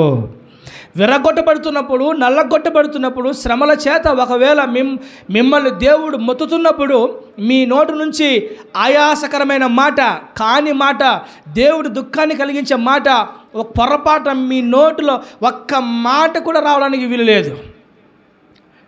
11 రోజులు వెళ్ళాల్సిన కానానుకి ఇజ్రాయేలును దేవుడు 40 ఏళ్ళు తీసుకెళ్ళాడు. తెలుసా? ఐగుప్తు నుంచి కానానుకు ఎన్ని రోజుల ప్రయాణం? వాస్తవానికి 11 రోజుల ప్రయాణం. అయితే 11 రోజుల్లో వెళ్ళాల్సిన కానానికి 40 ఏళ్ళు దేవుడు నడిపించాడు. ఎందుకు చెప్పంటారా? ఒకటే కారణం, దేవుడు వారిని పరీక్షించుట కొరకు, దేవుడు వారిని పరిశోధించుటకు, దేవుడు వారిని అణుచు నిమిత్తము, దేవుడు వారిని విరువు నిమిత్తము, దేవుడు వారిని పరీక్షించాడు, పరిశోధించాడు, విరిచాడు. వీళ్ళెంతగా లోపడతారా, వీళ్ళెంతగా తగ్గించుకుంటారా, వీళ్ళెంతగా నాకు అప్పగించుకుంటారా, వీళ్ళెంతగా నాకు సరెండర్ అవుతారా అని దేవుడే పరీక్షించాడు, పరిశోధించాడు. ఆ పరీక్షలో, ఆ పరిశోధనలో ఇజ్రాయేలు అందరూ ఫెయిల్ అయిపోయారు. ఐగుప్తులోంచి కానానికి వెళ్ళే మార్గంలో అడుగడుగున ఇజ్రాయేలు దేవుని సనుక్కున్నారు. ఏంటి కష్టం, ఏంటి బాధ? ఒరే మోషే, మేము ఐగుప్తులో ఉన్నప్పుడే బాగున్నాం, ఐగుప్తులో ఉన్నప్పుడే మేము బాగున్నాం, ఐగుప్తులో మేము తిన్న ఆ చికెను, కీరకాయలు, దోసకాయలు ఇవన్నీ మాకు గుర్తొస్తున్నాయి. మమ్మల్ని అనవసరంగా నువ్వు తీసుకొచ్చావు, మాకు కానానో దేవద్దు, మేము మరలా ఐగుప్తుకి వెళ్తాం అని 40 ఏళ్ళు సుదీర్ఘమైన ప్రయాణంలో అరణ్యంలో ఎదురవుతున్న ఒడిదుడుకులను, అరణ్యంలో ఎదురవుతున్న కష్టాలను, అరణ్యంలో ఎదురవుతున్న బాధలను ఇజ్రాయేలు తట్టుకోలేక, భరించలేక, దేవునికి అప్పగించుకోకుండా వారు దైవజనుల్ని అలాగ దేవుణ్ణి తిడుతూ, ఆయాసకరంగా మాట్లాడుతూ దుఃఖ పెడుతూనే వచ్చారు. దుఃఖ పెట్టిన వారందరూ అరణ్యంలోనే రాలిపోయారు, కానానుకు చేరలేదు. ఎందుకయ్యా 11 రోజుల జరిగి 40 ఏళ్ళు ఎందుకు తీసుకెళ్ళావంటే మిమ్మల్ని పరీక్షించాలి, మిమ్మల్ని పరిశోధించాలి, మీ హృదయ అంతరంగంలో ఏముందో తెలుసుకోవాలి. కాబట్టి పరీక్షించినప్పుడు, పరిశోధించినప్పుడు నీ హృదయంలో ఏముందో బయటకు వస్తుంది. అది బయటకు వచ్చేంత వరకు మిమ్మల్ని పరీక్షించాలి అనే ఉద్దేశం చేత దేవుడు ప్రజలను అలా పరీక్షించాడు. కొన్ని శ్రమలు అనుమతించాడు. అరణ్యంలో, ఎడారిలో అనేక రకాల ఇబ్బందులు గురి చేశాడు. వారు వెంటనే వాళ్ళ అస్వరూపం బయటకు వచ్చేసింది. వారు దేవుని కాని మాటలు మాట్లాడారు, అరణ్యంలో రాలిపోయారు.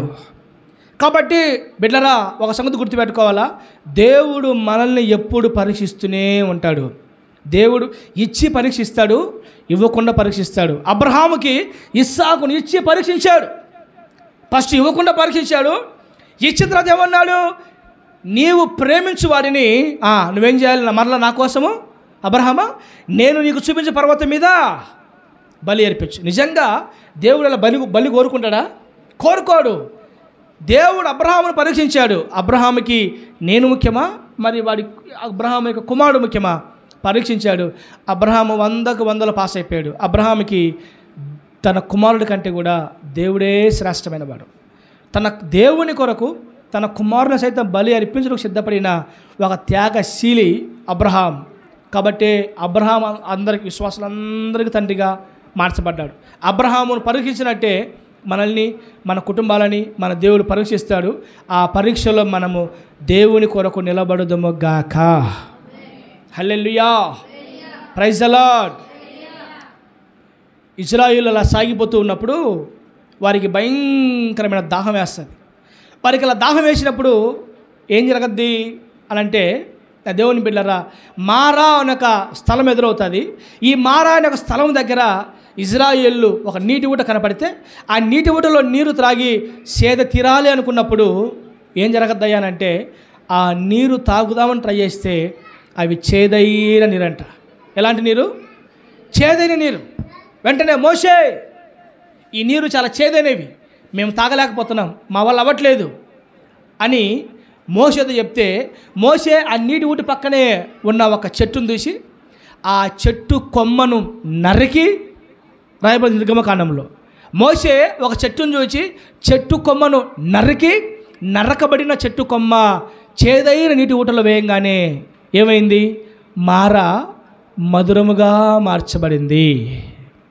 హల్లెలూయా, గట్టి చెప్పాలి. ఇప్పుడు చేదైన నీరు, మారా నీరు మధురముగా మార్చబడింది అని అంటే, ఆ నీరు మధురముగా మారడానికి ఒకే ఒక కారణం, ఒక కొమ్మ నరకబడింది. ఒక చెట్టు కొమ్మ నరకబడింది. నరకబడిన కొమ్మ మారా చేదైన నీటిలో వేసినప్పుడే మారా మధురంగా మార్చబడింది. కాబట్టి చేదు మధురంగా మారాలంటే, మారా మధురంగా మార్చబడాలంటే అక్కడ ఒక కొమ్మ నరకబడింది. అంటే నరకబడిన కొమ్మలే మధురముగా మార్చబడతాయి. విరవబడిన రొట్టెలే ఆశీర్వాదకరంగా మార్చబడతాయి. పగలగొట్టబడిన గోధుమ గింజలే విస్తారముగా ఫలభరితముగా మార్చబడతాయి. కాబట్టి పగలగొట్టబడుతున్నప్పుడు, నరకబడుతూ ఉన్నప్పుడు, విరగొట్టబడుతూ ఉన్నప్పుడు ఏం మాట్లాడకుండా సైలెంట్గా ప్రభుకు అప్పగించుకుంటే, నరకబడిన కొమ్మ ద్వారా మారా మధురంగా మార్చబడిందో, అనేక శ్రమల ద్వారా నరకబడిన మనము మారాలో నుంచి మధురమైన పాత్రగా మనము మార్చబడతాము. పగలగొట్టబడిన ఆ గింజ ఏ విధంగా విస్తారంగా ఫలించిందో, అలాగే అనేక ఇబ్బందుల చేత పగలగొట్టబడిన మనము విస్తారమైన దీవెనకరంగా పాత్రలుగా మార్చబడతాము. విరవబడిన రొట్టె ఏ విధంగా 5,000 మందికి విస్తారంగా సరిపోయిందో, అలాగే దేవుని చేత విరవబడుతున్న మనము విస్తారమైన పాత్రలుగా, ఆశీర్వాదకరమైన యోగ్యులుగా దేవుడు మనల్ని మారుస్తాడు. నా మనసులో ఉన్న మాట అంతా ఒకటే, విస్తారమైన దీవెన, విస్తారమైన క్షేమం, విస్తారమైన సమృద్ధి మన కుటుంబానికి రావాలంటే అది ఒకే ఒక్క మార్గం. ఆ మార్గమే విరవబడిన అనుభవము, విరవబడిన మార్గము. కాబట్టి దేవుడు మనల్ని ఎందుకు విరుస్తాడు అంటే విస్తారంగా మార్చడం కోసము. దేవుడు కొన్నిసార్లు ఎందుకు మనల్ని నరుకుతాడు అని అంటే మనల్ని మధురంగా మార్చడం కోసము. దేవుడు ఎందుకు కొన్నిసార్లు మనల్ని పగలగొడుతున్నాడు, నల్లగొడుతున్నాడు అంటే మనం విస్తారంగా ఫలించడం కోసము. కానీ సంగతి చాలామందికి అర్థం కాదు. వీళ్ళంతా బాహ్య సంబంధమైన నేత్రాలు చూసేవాళ్ళు కదా, వీళ్ళంతా లోక సంబంధమైన నేత్రాలు చూసేవాళ్ళు కదా. పైకి కనపడే బాధలే, పైకి కనపడే కష్టాలే, పైకి కనపడే ఇబ్బందులే, పైకి కనపడే ప్రతికూలతలే, పైకి కనపడే వేదనలే, ఇవే కంటికి కనపడతాయి. వీటిని చూసి కృంగిపోతారు, వీటిని చూసి బాధపడతారు, వీటిని చూసే మరి కాని మాటలు మాట్లాడుతూ దుఃఖపడుతూ ఆయాసకరమైన మాటలు మాట్లాడుతుంటారు. కానీ దీని వెనకాల విషయం ఏంటి అని చాలామందికి అర్థం కాదు. ఒక దగ్గర ఒక లోతైన గుంటుందంటే దాని పక్కన ఎత్తైన కొండ ఉండాల్సిందే. అంతే కదా. ఇప్పుడు ఒక దగ్గర కంప్లీట్ డౌన్ ఉంటే ఏమవ్వాలి, అది దాని పక్కన వెంటనే అప్ ఉండాలి ఖచ్చితంగా. అంటే డౌన్లో మనం వెళుతున్నామంటే బిడ్డలారా, ఒక లోతైన అనుభవంలోకి మనం వెళుతున్నామంటే ఎత్తైన శిఖరం మీదకి దేవుడు ఎక్కించబోతున్నాడనే అర్థం. కాబట్టి ఈ మాటలు మన జీవితంలో గుర్తుపెట్టుకోవాలి. నా బాధ ఏంటంటే ఈ దినాల్లో ఒక చిన్న శ్రమ, ఒక చిన్న శోధన, ఒక చిన్న కష్టం రాగానే దేవుణ్ణి మాట్లాడేవాళ్ళు, దైవజన్ని మాట్లాడేవాళ్ళు, దేవుణ్ణి దూషించేవాళ్ళు, నా దేవుణ్ణి వెనుకరిగేసి చాలామంది లేకపోలేదు. ఏంటి, చిన్న చిన్న కష్టాలకే, చిన్న చిన్న శ్రమలకే, చిన్న చిన్న బాధలకే దేవుణ్ణి సనుక్కొని గొనుక్కొని కాని మాటలు మాట్లాడుతూ దేవునికి దూరం అయిపోయి, దేవుని మందిరానికి దూరం అయిపోయి వెళ్ళరా, దేవునిలో బలం ఉండలేక, స్థిరంగా ఉండలేక, దేవునికి నమ్మకమైన భక్తి చేయలేక, యథార్థమైన భక్తి గల వారిగా ఉండలేక, ఆత్మీయ జీవితంలో పడిపోతూ లేస్తూ, ఆత్మీయ జీవితంలో పడుతూ లేస్తూ ఒక అస్థిరమైన భక్తి జీవితం చేస్తున్నారు చాలామంది. నేనేమంటానంటే దేవుడు మన జీవితంలో కొన్ని అనుమతించాడు, కొన్ని ఇబ్బందులు, శ్రమలు, బాధలు అంటే అవి కేవలం దేని కొరకంటే మనల్ని ఆశీర్వదించడం కోసమే అన్న సంగతి. అది ఇప్పుడు అర్థం కాకపోయినా భవిష్యత్ కాలానికి దేవుడు మనకు అర్థమయ్యేటట్టు చేస్తాడు. యోసేపు తన యవ్వన ప్రాయంలో ఐగుప్తులో చెరసాలకు వెళ్ళిపోయాడు. యోసేపు తన చిన్న వయసులో చెరసాలకు వెళ్ళిపోయాడు ఐగుప్తులో. మరి ఆ చెరసాల్లో నుంచి ఎప్పుడు బయటకు వస్తాడో తెలియదు. అసలు చెరసాలకు ఎందుకు వెళ్ళవలసి వచ్చిందో తెలీదు. ఆ చెరసాల తర్వాత తన భవిష్యత్తు ఏంటో యోసేపుకి ఏమి తెలియదు అసలు. ఇంచుమించు 17 సంవత్సరాలు నా దేవుని బిడ్డలారా యోసేపు చెరసాలలో ఉన్నాడు. ఐగుప్తులో బానిసగా, దాసునిగా వెట్టి చాకరీ చేశాడు. తన కష్టం నుంచి ఎప్పుడు బయటకు వస్తాడో తెలీదు. తన బాధలోంచి ఎప్పుడు విముక్తి కలుగుతుందో తెలీదు. అతను ఎప్పుడు సంపూర్ణంగా విడిపించబడతాడో అసలు ఏమీ తెలియదు. కానీ కానీ కానీ కానీ ఆ ఐగుప్తు దాసత్వంలో నుంచి, బానిసత్వంలో నుంచి, చెరసాల్లోంచి దేవుడు ఒకేసారి సింహాసనం ఎక్కించాడు. అంటే యోసేపు సింహాసనం ఎక్కాలంటే దానికి ముందు చెరసాలలో విరగొట్టబడాలి. యోసేపు సింహాసనం ఎక్కాలంటే దానికి ముందు అన్నల చేత పిడిగుద్దులు గుద్దించుకోవాలి. యోసేపు చెరసాల ఎక్కాలంటే దానికి ముందు పోతీఫరు భార్య చేత అనేక నిందలు, అవమానాలు భరించాలి. ఇవన్నీ లేనిదే ఒక శ్రేష్టమైన ఒక ఆశీర్వాదం ఏ ఒక్కరికి ఉండదు. ఒక సంఘం ఫలభరితంగా మార్చబడాలన్నా దానికి ముందు ఎన్నో అలల చేత కొట్టబడాలి. ఒక కుటుంబం దీవెనకరమైన పాత్రగా అభివృద్ధి పరచబడాలన్నా దానికి ముందు ఎన్నో ఒడిదుడుకులు, ఆటిపోట్లు ఎదుర్కోవాలి. ఒక వ్యక్తి బలమైన పాత్రగా దేవుని చేతిలో వాడబడాలన్నా దానికి ముందు ఎన్నో అవరోధాలు దాటాలి. దానికి ముందు ఎన్నో ప్రతికూలతలు ఎదుర్కోవాలి. దానికి ముందు ఎన్నో ఇబ్బందులు అనుభవించాలి. వాటన్నిటి తర్వాతనే శ్రేష్టమైన ఆశీర్వాదం. ఇవన్నీ లేకుండా ఆశీర్వాదం ఒక్కటే మాకు కావాలి ప్రభు అంటే ఆ మార్గం పొర్రపాటున కూడా రానే రాదు. అందుకనే వాక్యం చెప్తుంది, ఇరుకు మార్గమున పోరాడుడి. ఇరుకు మార్గమున ప్రవేశించడానికి పోరాటం చేయాలి.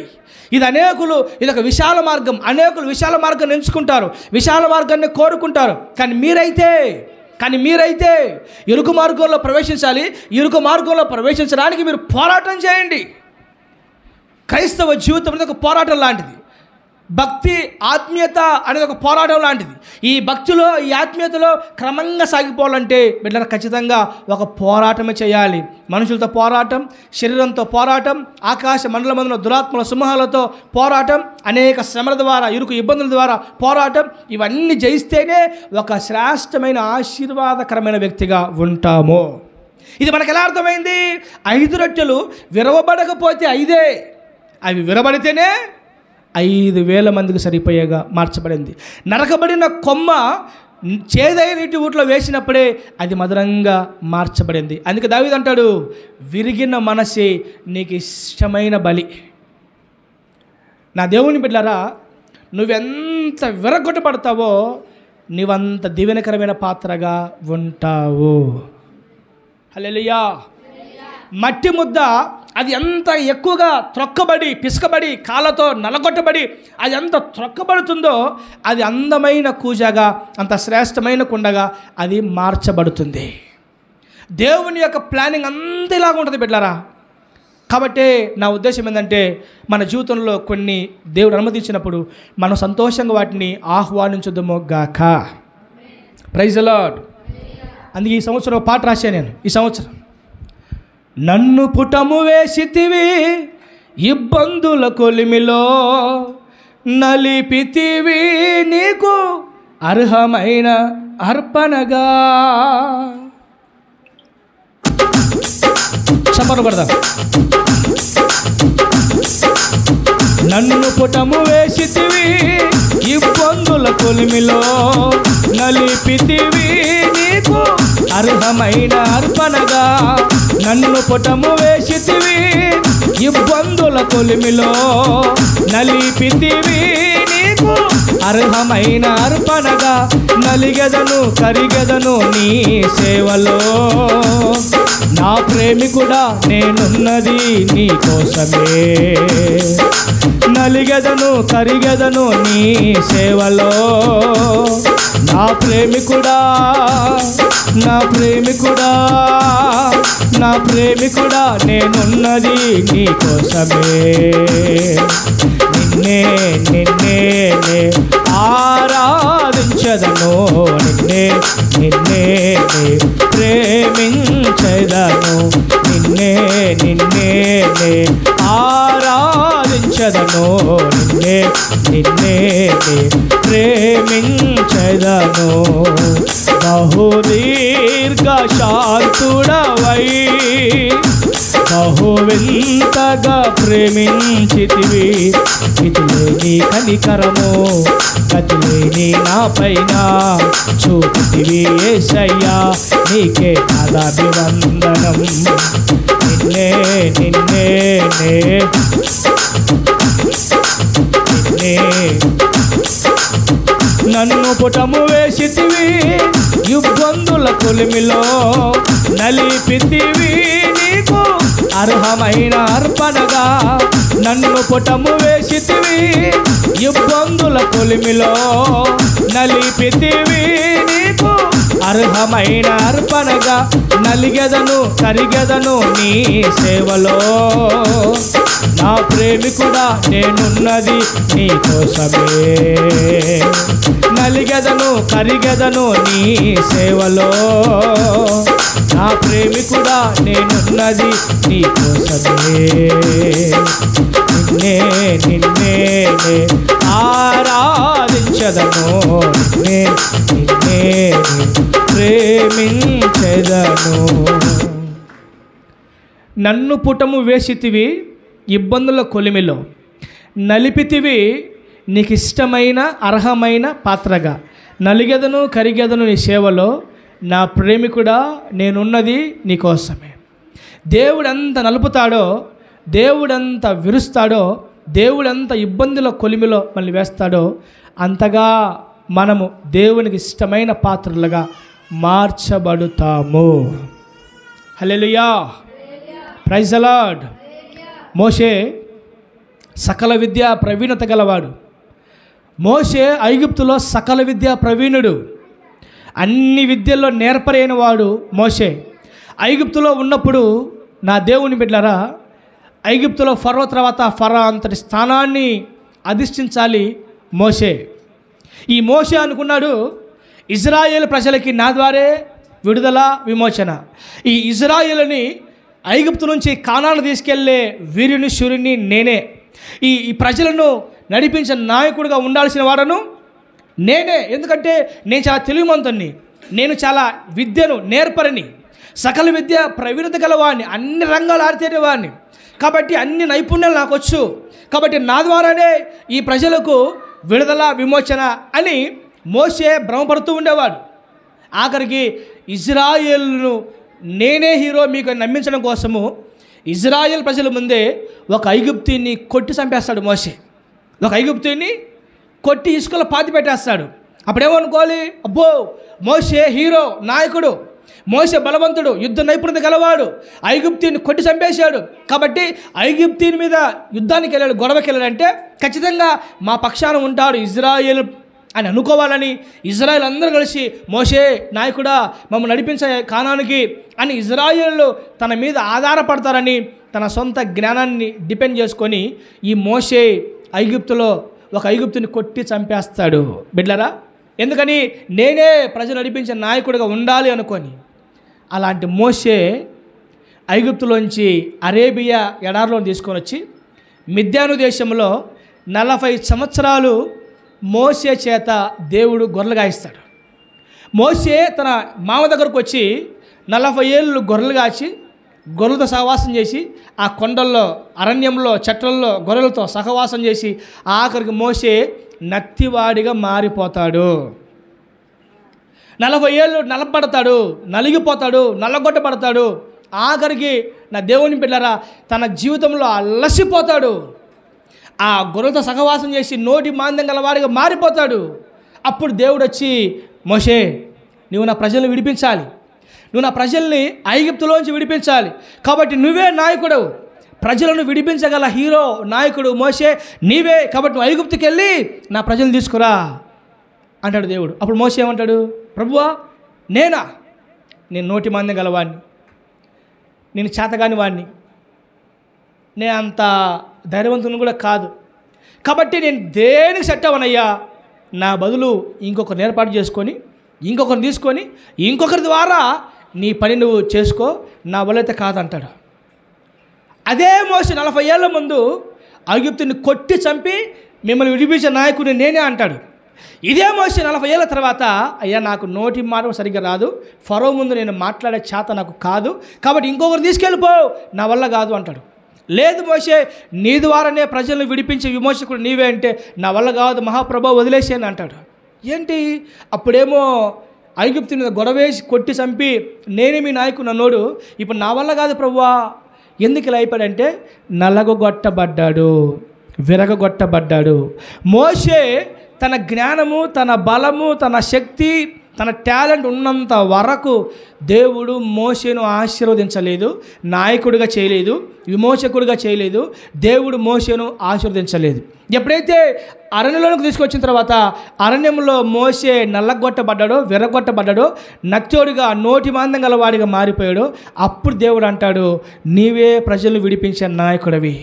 అప్పుడేంటయ్యా, అప్పుడు నీవు నల్లగొట్టబల్లా, ఇప్పుడు నువ్వు బాగా నల్లగొట్టబడ్డావు, ఇప్పుడు నువ్వు బాగా నల్లగొట్టబడ్డావు, కాబట్టి ప్రజలు విడిపించే నాయకుడు నీవే అని దేవుడు అప్పుడు మోషేను బ్రతిమలాడి ఐగుప్తు పంపిస్తే అక్కడ అద్భుతాలు చేసి ప్రజలను బయట తీసుకొని వస్తాడు. కాబట్టి దేవుడు ఒక వ్యక్తినైనా ఒక కుటుంబానైనా దేవుని బిడ్డలా వాడుకోవాలంటే దానికి ముందు విరగొట్టాలి, దానికి ముందు నల్లగొట్టాలి, దానికి ముందు ముక్కలు చేయాలి. బైబిల్ రాయబడింది, ఆయన గాయము చేయను. యోబు గ్రంథంలో ఉంటుంది, దేవుడు గద్దించే మనుషుడు ధన్యుడు, దేవుడు గద్దించే మనుషుడు ధన్యుడు, ఆయన గాయము చేయను, ఆయన చేతులే స్వస్థపరచును. దేవుడు గద్దించే మనుషుడు ధన్యుడంట. దేవుడు కొన్నిసార్లు శ్రమల ద్వారా, కష్టాల ద్వారా, రోగాల ద్వారా, సమస్యల ద్వారా, అప్పుల ద్వారా, నిందల ద్వారా, బాధల ద్వారా దేవుడు మళ్ళీ గద్దిస్తే, మొత్తితే, శ్రమ పెడితే, హింసిస్తే వాడు ధన్యుడు. ఎందుకని ఆయన గాయము చేస్తాడు, ఆయనే ఆ గాయాన్ని కడతాడు. కాబట్టి నా దేవుని బిడ్డరా, దేవుడే గాయం చేస్తాడు, దేవుడే గాయాన్ని కడతాడు. దేవుడే వాగ్దానం చేశాడు, మీకు నేను పాలు తేలు ప్రవహించే కానాను దేశాన్ని ఇస్తానని చెప్పేసి. అదే దేవుడే ఇశ్రాయేలును 40 ఏళ్ళ అరణ్యంలో నల్లిని నలిపినట్టు నలిపేశాడు. ఎందుకు నలిపాడు? వారు నల్లగొట్టబడకపోతే, విరగొట్టబడకపోతే మాట వినరు. వారు నల్లగొట్టబడకపోతే, విరగొట్టబడకపోతే అందమైన శ్రేష్టమైన వారిగా వారు మార్చబడరు వారు. కాబట్టి ముందు వారు కానాను చేరాలంటే, వాగ్దానం వారి జీవితం నెరవేర్చబడాలంటే, వారు దీవెనకరమైన, ఆశీర్వాదకరమైన, ప్రపంచానికి ఒక యోగకరమైన పాత్రులుగా, బిడ్డలుగా ఆ ఇజ్రాయేలు ఉండాలంటే దానికి ముందు వారు అరణ్యంలో విరగొట్టబడాలి, నలగొట్టబడాలి. విరగొట్టబడిందే ఆశీర్వాదం ఉండదు. రొట్టె విరగబడకపోతే విస్తారమైన దీవెన ఉండదు. బిడ్డరా, ఆ అరణ్యంలో కొమ్మ నరకబడకపోతే మధురంగా మార్చబడకపోదు. మట్టి కాళ్ళతో త్రొక్కబడకపోతే అది అందమైన కుండగా, కూజగా మారదు. గోధుమ గింజ భూమిలో పడి అది పగలగొట్టబడకపోతే అది విస్తారంగా దీవించబడదు. కాబట్టి పగలగొట్టబడుతున్నామన్నా, విరగొట్టబడుతున్నామన్నా, నల్లగొట్టబడుతున్నామన్నా, మొత్తబడుతున్నామన్నా దీనికి అంతటి ఒకటే కారణము, ఆయన మమ్మల్ని భవిష్యత్ కాలంలో ఒక ఆశీర్వాదకరమైన పాత్రలుగా చేయబోతున్నాడు. హల్లెలూయా. అలా అనుకుంటామా? లేకపోతే మాకే ఎందుకు కష్టాలు, మాకే ఎందుకు బాధలు, వాళ్ళు బాగున్నారు, వీళ్ళు బాగున్నారు, వీళ్ళందరూ బాగున్నారు, మాకే దరిద్రము, మాకే శాపం, మాకేంటి కర్మ, మాకేంటి మాకే ఎందుకు శ్రమలు. మానవుడి నోట నుండి వచ్చే ఒక పనికి మాల మాట ఏంటంటే మాకే ఎందుకు కష్టాలు, మాకే ఎందుకు. ఒకసారి నెల్లూరులో ఉన్నప్పుడు ఒక ఆమె ఉంది, ప్రార్థన చేస్తూ ఉంటుంది బాగా. వాక్యం కోసం ప్రార్థన చేయని చెప్పేసి మన మధ్యలో ఉన్న పలానా అక్క వాక్యం కోసం ప్రార్థన చేస్తుంది అని చెప్పి మైక్ ఇచ్చాను. మైక్ ఇస్తే ఆ అక్క ప్రార్థన చేసింది. అమ్మా ఏమని ప్రార్థన చేసింది? ప్రభువా నీ దాసుని ద్వారా నాతో మాట్లాడు, నీ దాసుని ద్వారా నాతో మాట్లాడు అని ప్రార్థన చేసింది. దేవుడు ఆమె ప్రార్థన ఆలకించి దేవుడు ఆమెతోనే మాట్లాడాడు. పనికి ఇమ్మాలదన చూపులు మార్చుకో, జీవితం మార్చుకో, బుద్ధి మార్చుకో, బతుకు మార్చుకో అని. ఆ ప్రార్థన అయిపోయిన తర్వాత అన్న వాక్యం నాకే చెప్పాడు. మరి నువ్వే కదా ప్రార్థన చేసావు నాతో మాట్లాడు ప్రభు అని. అంతే కదా, నువ్వేం ప్రార్థన చేసావు? నీ దాసుని ద్వారా నాతో మాట్లాడు ప్రభు అని ప్రార్థన చేసావు. దేవుడే ఆ దాసుని ద్వారా మాట్లాడిచ్చాడు. ఇప్పుడు అంత అయిపోయినాక నా గురించే చెప్పాడు వాక్యం. వీళ్ళు ఎవరి గురించి చెప్పాలి వాక్యం? నా గురించే చెప్పాడు అన్న వాక్యం. నన్నే దృష్టిలో పెట్టుకుని నా గురించే చెప్పాడు అన్న వాక్యం. మరి నువ్వే కదా ప్రార్థన చేసింది నాతో మాట్లాడు. నీతో మాట్లాడాడు దేవుడు. దేవుడు నాతో మాట్లాడంటారు, దేవుడు మాట్లాడితేనేమో బాధపడతారు. మమ్మల్ని ఆశీర్వదించి ప్రభువా అంటారు. ఆశీర్వాదానికి కంటే ముందు కొన్ని ఇవి ఉంటాయరా పరీక్షలు అంటే బిడ్డలారా, ఆ పరీక్షలు పెడితేనేమో మాకే ఎందుకు కష్టాలు, మాకే ఎందుకు ఈ బాధలు, మాకే ఎందుకు.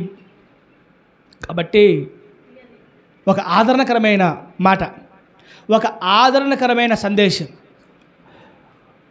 అలసిన వారికి ఊరడించే మాటల వలె ఒక ఓదార్పు కలిగిన మాట ప్రభు నా మనసులో పెట్టాడు. ఒకటే మాట, మనం విరవబడుతున్నామంటే భవిష్యత్ కాలంలో విస్తారంగా దీవించబడుతున్నామని అర్థము. మనము నరకబడుతున్నామనంటే మనం భవిష్యత్ కాలంలో అనేకులకు మధురంగా మార్చబడుతున్నామని అర్థము. మనము పగలగొట్టబడుతున్నాము, నల్లగొట్టబడుతున్నామంటే మనం భవిష్యత్ కాలంలో ఫలభరితంగా మార్చబడుతున్నామని అర్థము. మనం త్రొక్కబడుతున్నాము, నల్లగొట్టబడుతున్నామంటే మనం అందమైన శ్రేష్టమైన వారిగా మనం మార్చబడుతున్నామని అర్థము. కాబట్టి బిడ్డలారా, దేవుని స్టైల్ ఇలా ఉంటుంది. కాబట్టి ఎప్పుడైనా కానీ మన జీవితంలో మనల్ని కొన్నిసార్లు దేవుడు ఆ మార్గం నడిపించినప్పుడు మనం నోగూరు మాట్లాడకుండా, కాని మాటలు మాట్లాడకుండా నోటి మీద వేసుకొని సైలెంట్గా అయ్యా నీ చిత్తం ఎలా నడిపిస్తావో నడిపించు, ఎలా శ్రమ పెడతావో అలా శ్రమ పెట్టు, ఎలా మొత్తుతావో మొత్తు, నీవేం చేయాలనుకున్నావో నన్ను చేయాలాగే నేనైతే నీకు అప్పగించుకున్నాను ప్రభువా అని మనకి మనం దేవునికి అప్పగించుకుంటే మన దేవుడు మనల్ని శ్రేష్టమైన వారిగా ఆశీర్వదిస్తాడు. ఆమేన్. ఒక మాట చెప్పు చూడండి, 6 మూరల జానుడు గొల్యాతును చంపినోడికి సౌలు ఒక లెక్క కదా. గొల్యాతు ఎన్ని అడుగులు? 9 అడుగులు. 9 అడుగుల ఒక శత్రువుని ఒక చిన్న రాయితో చంపినోడికి సౌలు ఒక లెక్క, అభిషాలం ఒక లెక్క. ఎవరు సమానము? కానీ నా దేవుని బిడ్డలారా, దావీదును దేవుడు అరణ్యంలో శ్రమల చేత, కన్న కొడుకు చేత మామూలు నలపలేదు. దేవుడు సౌలు ద్వారా తరమబడి అరణ్యంలో, గుట్టల్లో, కొండల్లో, గుహల్లో దాచబడి, దావీదు అనుకుంటే గొల్యాతును చంపినోడికి సౌలు ఒక లెక్క కాదు, ఎప్పుడేసి ఉండేవాడు. కానీ దావీదు దేవునికి అప్పగించుకున్నాడు. తన జీవితంలో సౌలు ద్వారా ఎదురవుతున్న శ్రమ, కష్టం, బాధ, ఇరుకు, ఇబ్బంది దేవునికి అప్పగించుకొని శ్రమలో మౌనంగా ఉన్నాడు అంతే. కొంతకాలం తర్వాత సొంత కుమారుడు, కన్న కుమారుడు అబ్షాలోమే దావీదు మీదకు తిరుగుబాటు చేసి తన కడుపున పుట్టిన తన సొంత కుమారుడే దావీదును చంపాలనుకున్నప్పుడు కూడా దావీదును కూడా దెబ్బతో కొట్టేస్తాడంతే. కానీ ఆ కొడుకు ద్వారా ఎదురైన శ్రమల్లో, కష్టాల్లో, బాధల్లో కూడా దావీదు తన దేవుడైన యెహోవాను బట్టి ధైర్యం తెచ్చుకొని అలా మౌనంగా ఉన్నాడంతే. అలా శ్రమల ద్వారా విరగొట్టబడిన తర్వాత దావీదు అంటాడు, అయ్యా ఎంత విరిగితే నీకు అంత ఇష్టం ప్రభువా, విరిగిన మనసే నీకు ఇష్టమైన బలి కదా ప్రభువా అని దావీదు మాట్లాడుతున్నాడు. బిడ్డలారా, సొలొమోన్ దావీదు కుమారుడు. సొలొమోను జీవిత కాలంలో 40 ఏళ్ళు సొలొమోను తన రాజ్యాన్ని పరిపాలిస్తే ఈ 40 ఏళ్ళ రాజ్య పరిపాలనలో ఒక యుద్ధం లేదు, ఒక శత్రువు లేడు, ఒక రక్తపాతం లేదు. సొలొమోను 40 ఏళ్ళు రాజ్యాన్ని పరిపాలిస్తే 40 ఏళ్ళు సొలొమోను యుద్ధ కాలంలో ఒక్క చిన్న శ్రమ కూడా లేదు. నా వైపు చూడండి, ఒక్క చిన్న శ్రమ కూడా లేని వాడు ఏమైపోయాడంటే ఆఖరికి భ్రష్టుడైపోయాడు. 700 మంది భార్యలని, 300 మంది ఉపపతుల్ని ఉంచుకొని ఆఖరికి అంతా వ్యర్థమని చెప్పి ఆఖరికి భ్రష్టుడైపోయాడు. 40 ఏళ్ళ సుదీర్ఘమైన రాజ్య పరిపాలనలో ఒక్క చిన్న శ్రమ కూడా లేకుండా నెమ్మదిగా బ్రతినోడు భ్రష్టుడైపోతే దావీదు రాజ్యాన్ని పరిపాలిస్తే 40 ఏళ్ళ సుదీర్ఘమైన కాలంలో దావీదు జీవితమంతా శ్రమలే, యుద్ధాలే, కష్టాలే, బాధలే. దావీదు జీవితమంతా దావీదు 40 ఏళ్ళు రాజ్యాన్ని పరిపాలిస్తే 40 ఏళ్ళు రాజుగా ఉంటే తను రాజ్య పరిపాలన చేసినంత కాలము యుద్ధాలు, బాధలు, శత్రువులు, వ్యతిరేకతలు, పోరాటాలు, సౌలుతో, కొడుకుతో, ప్రజలతో, శత్రువులతో అన్ని ఇబ్బందులే. కానీ దావీదు అడుగడుగున్న తనకు ఎదురవుతున్న కష్టాల, శ్రమల ద్వారా అతను నల్లగొట్టబడుతూ, విరగొట్టబడుతూ, నలిగిపోతూ, విరిగిపోతున్నాడు. కాబట్టి దావీదు ఎక్కడా కూడా, నా దేవుని బిడ్డలారా, దేవునికి అయిష్టం బ్రతకకుండా దేవుని ఇష్టానుసరుడుగా, హృదయానుసరుడుగా తన జీవితాన్ని సరి చేసుకున్న వాడిగా దావీదు మార్చబడ్డాడు. కానీ సొలొమోను కాలంలో ఒక్క శ్రమ కూడా లేదు కాబట్టి ఆ సొలొమోను ఆఖరికి భ్రష్టుడైపోయాడు. కాబట్టి నా మనసులో ఉన్న ఆ మాట అంతా ఒకటే, మనము కొట్టబడకపోతే మాట వినము, మనము నలగొట్టబడకపోతే మనం మాట వినము, మనం విరగొట్టబడకపోతే మనం మాట వినము. ఇంకో మాట చెప్పాలంటే మనము ఎంత విరగొట్టబడితే అంత ఆశీర్వాదము, ఎంత నల్లగొట్టబడితే అంత దీవెన, ఎంత పగలగొట్టబడితే అంత శ్రేష్టమైన ఈవి మనకు అనుగ్రహించబడుతుంది. 5 రొట్టెలు విరిస్తేనే 5,000 మందికి మార్చబడ్డాయి. అది విరవబడకపోతే 5,000 మందికి మార్చబడదు పొర్రపాటున కూడా. కాబట్టి విరవబడిన రొట్టె, నరకబడిన కొమ్మ, త్రొక్కబడిన మట్టి, బిడ్డలారా, పగలగొట్టబడిన గోధుమ గింజ, ఇవన్నీ పగలగొట్టబడితే, త్రొక్కబడితే, విరవబడితే, నరకబడితే అంత దీవెలుగా మార్చబడ్డాయి. ఒక రోజా పువ్వు ఉంది, ఒక గులాబీ పువ్వు ఉంది. ఈ రోజా పువ్వు బిడ్డలారా, అది పువ్వులాగే ఉంటే పెద్ద స్మెల్ రాదు. ఆ రోజా పువ్వును మీరేం చేస్తారు? చేత బాగా నలపండి, ఏమవుతుంది? అది రోజా పువ్వుని ఎంత బాగా నలిపితే దానిలో నుంచి అంత పరిమళ సువాసన బయటకు వస్తుంది. బిడ్డలారా, పువ్వుగానే ఉంటే తనలోంచి పరిమళ వాసన వెదజల్లదు. ఆ పువ్వు అలా అది బాగా నలపబడితే, పువ్వును బాగా నలిపితే దానిలో నుంచి పరిమళ వాసన బయటకు వస్తుంది. సేమ్ ఆత్మీయ జీవితాలు కూడా, క్రైస్తవ జీవితాలు కూడా, భక్తి జీవితాలు కూడా నలపబడితేనే మనలోంచి శ్రేష్టమైన ఆత్మీయత బయటికి వస్తుంది.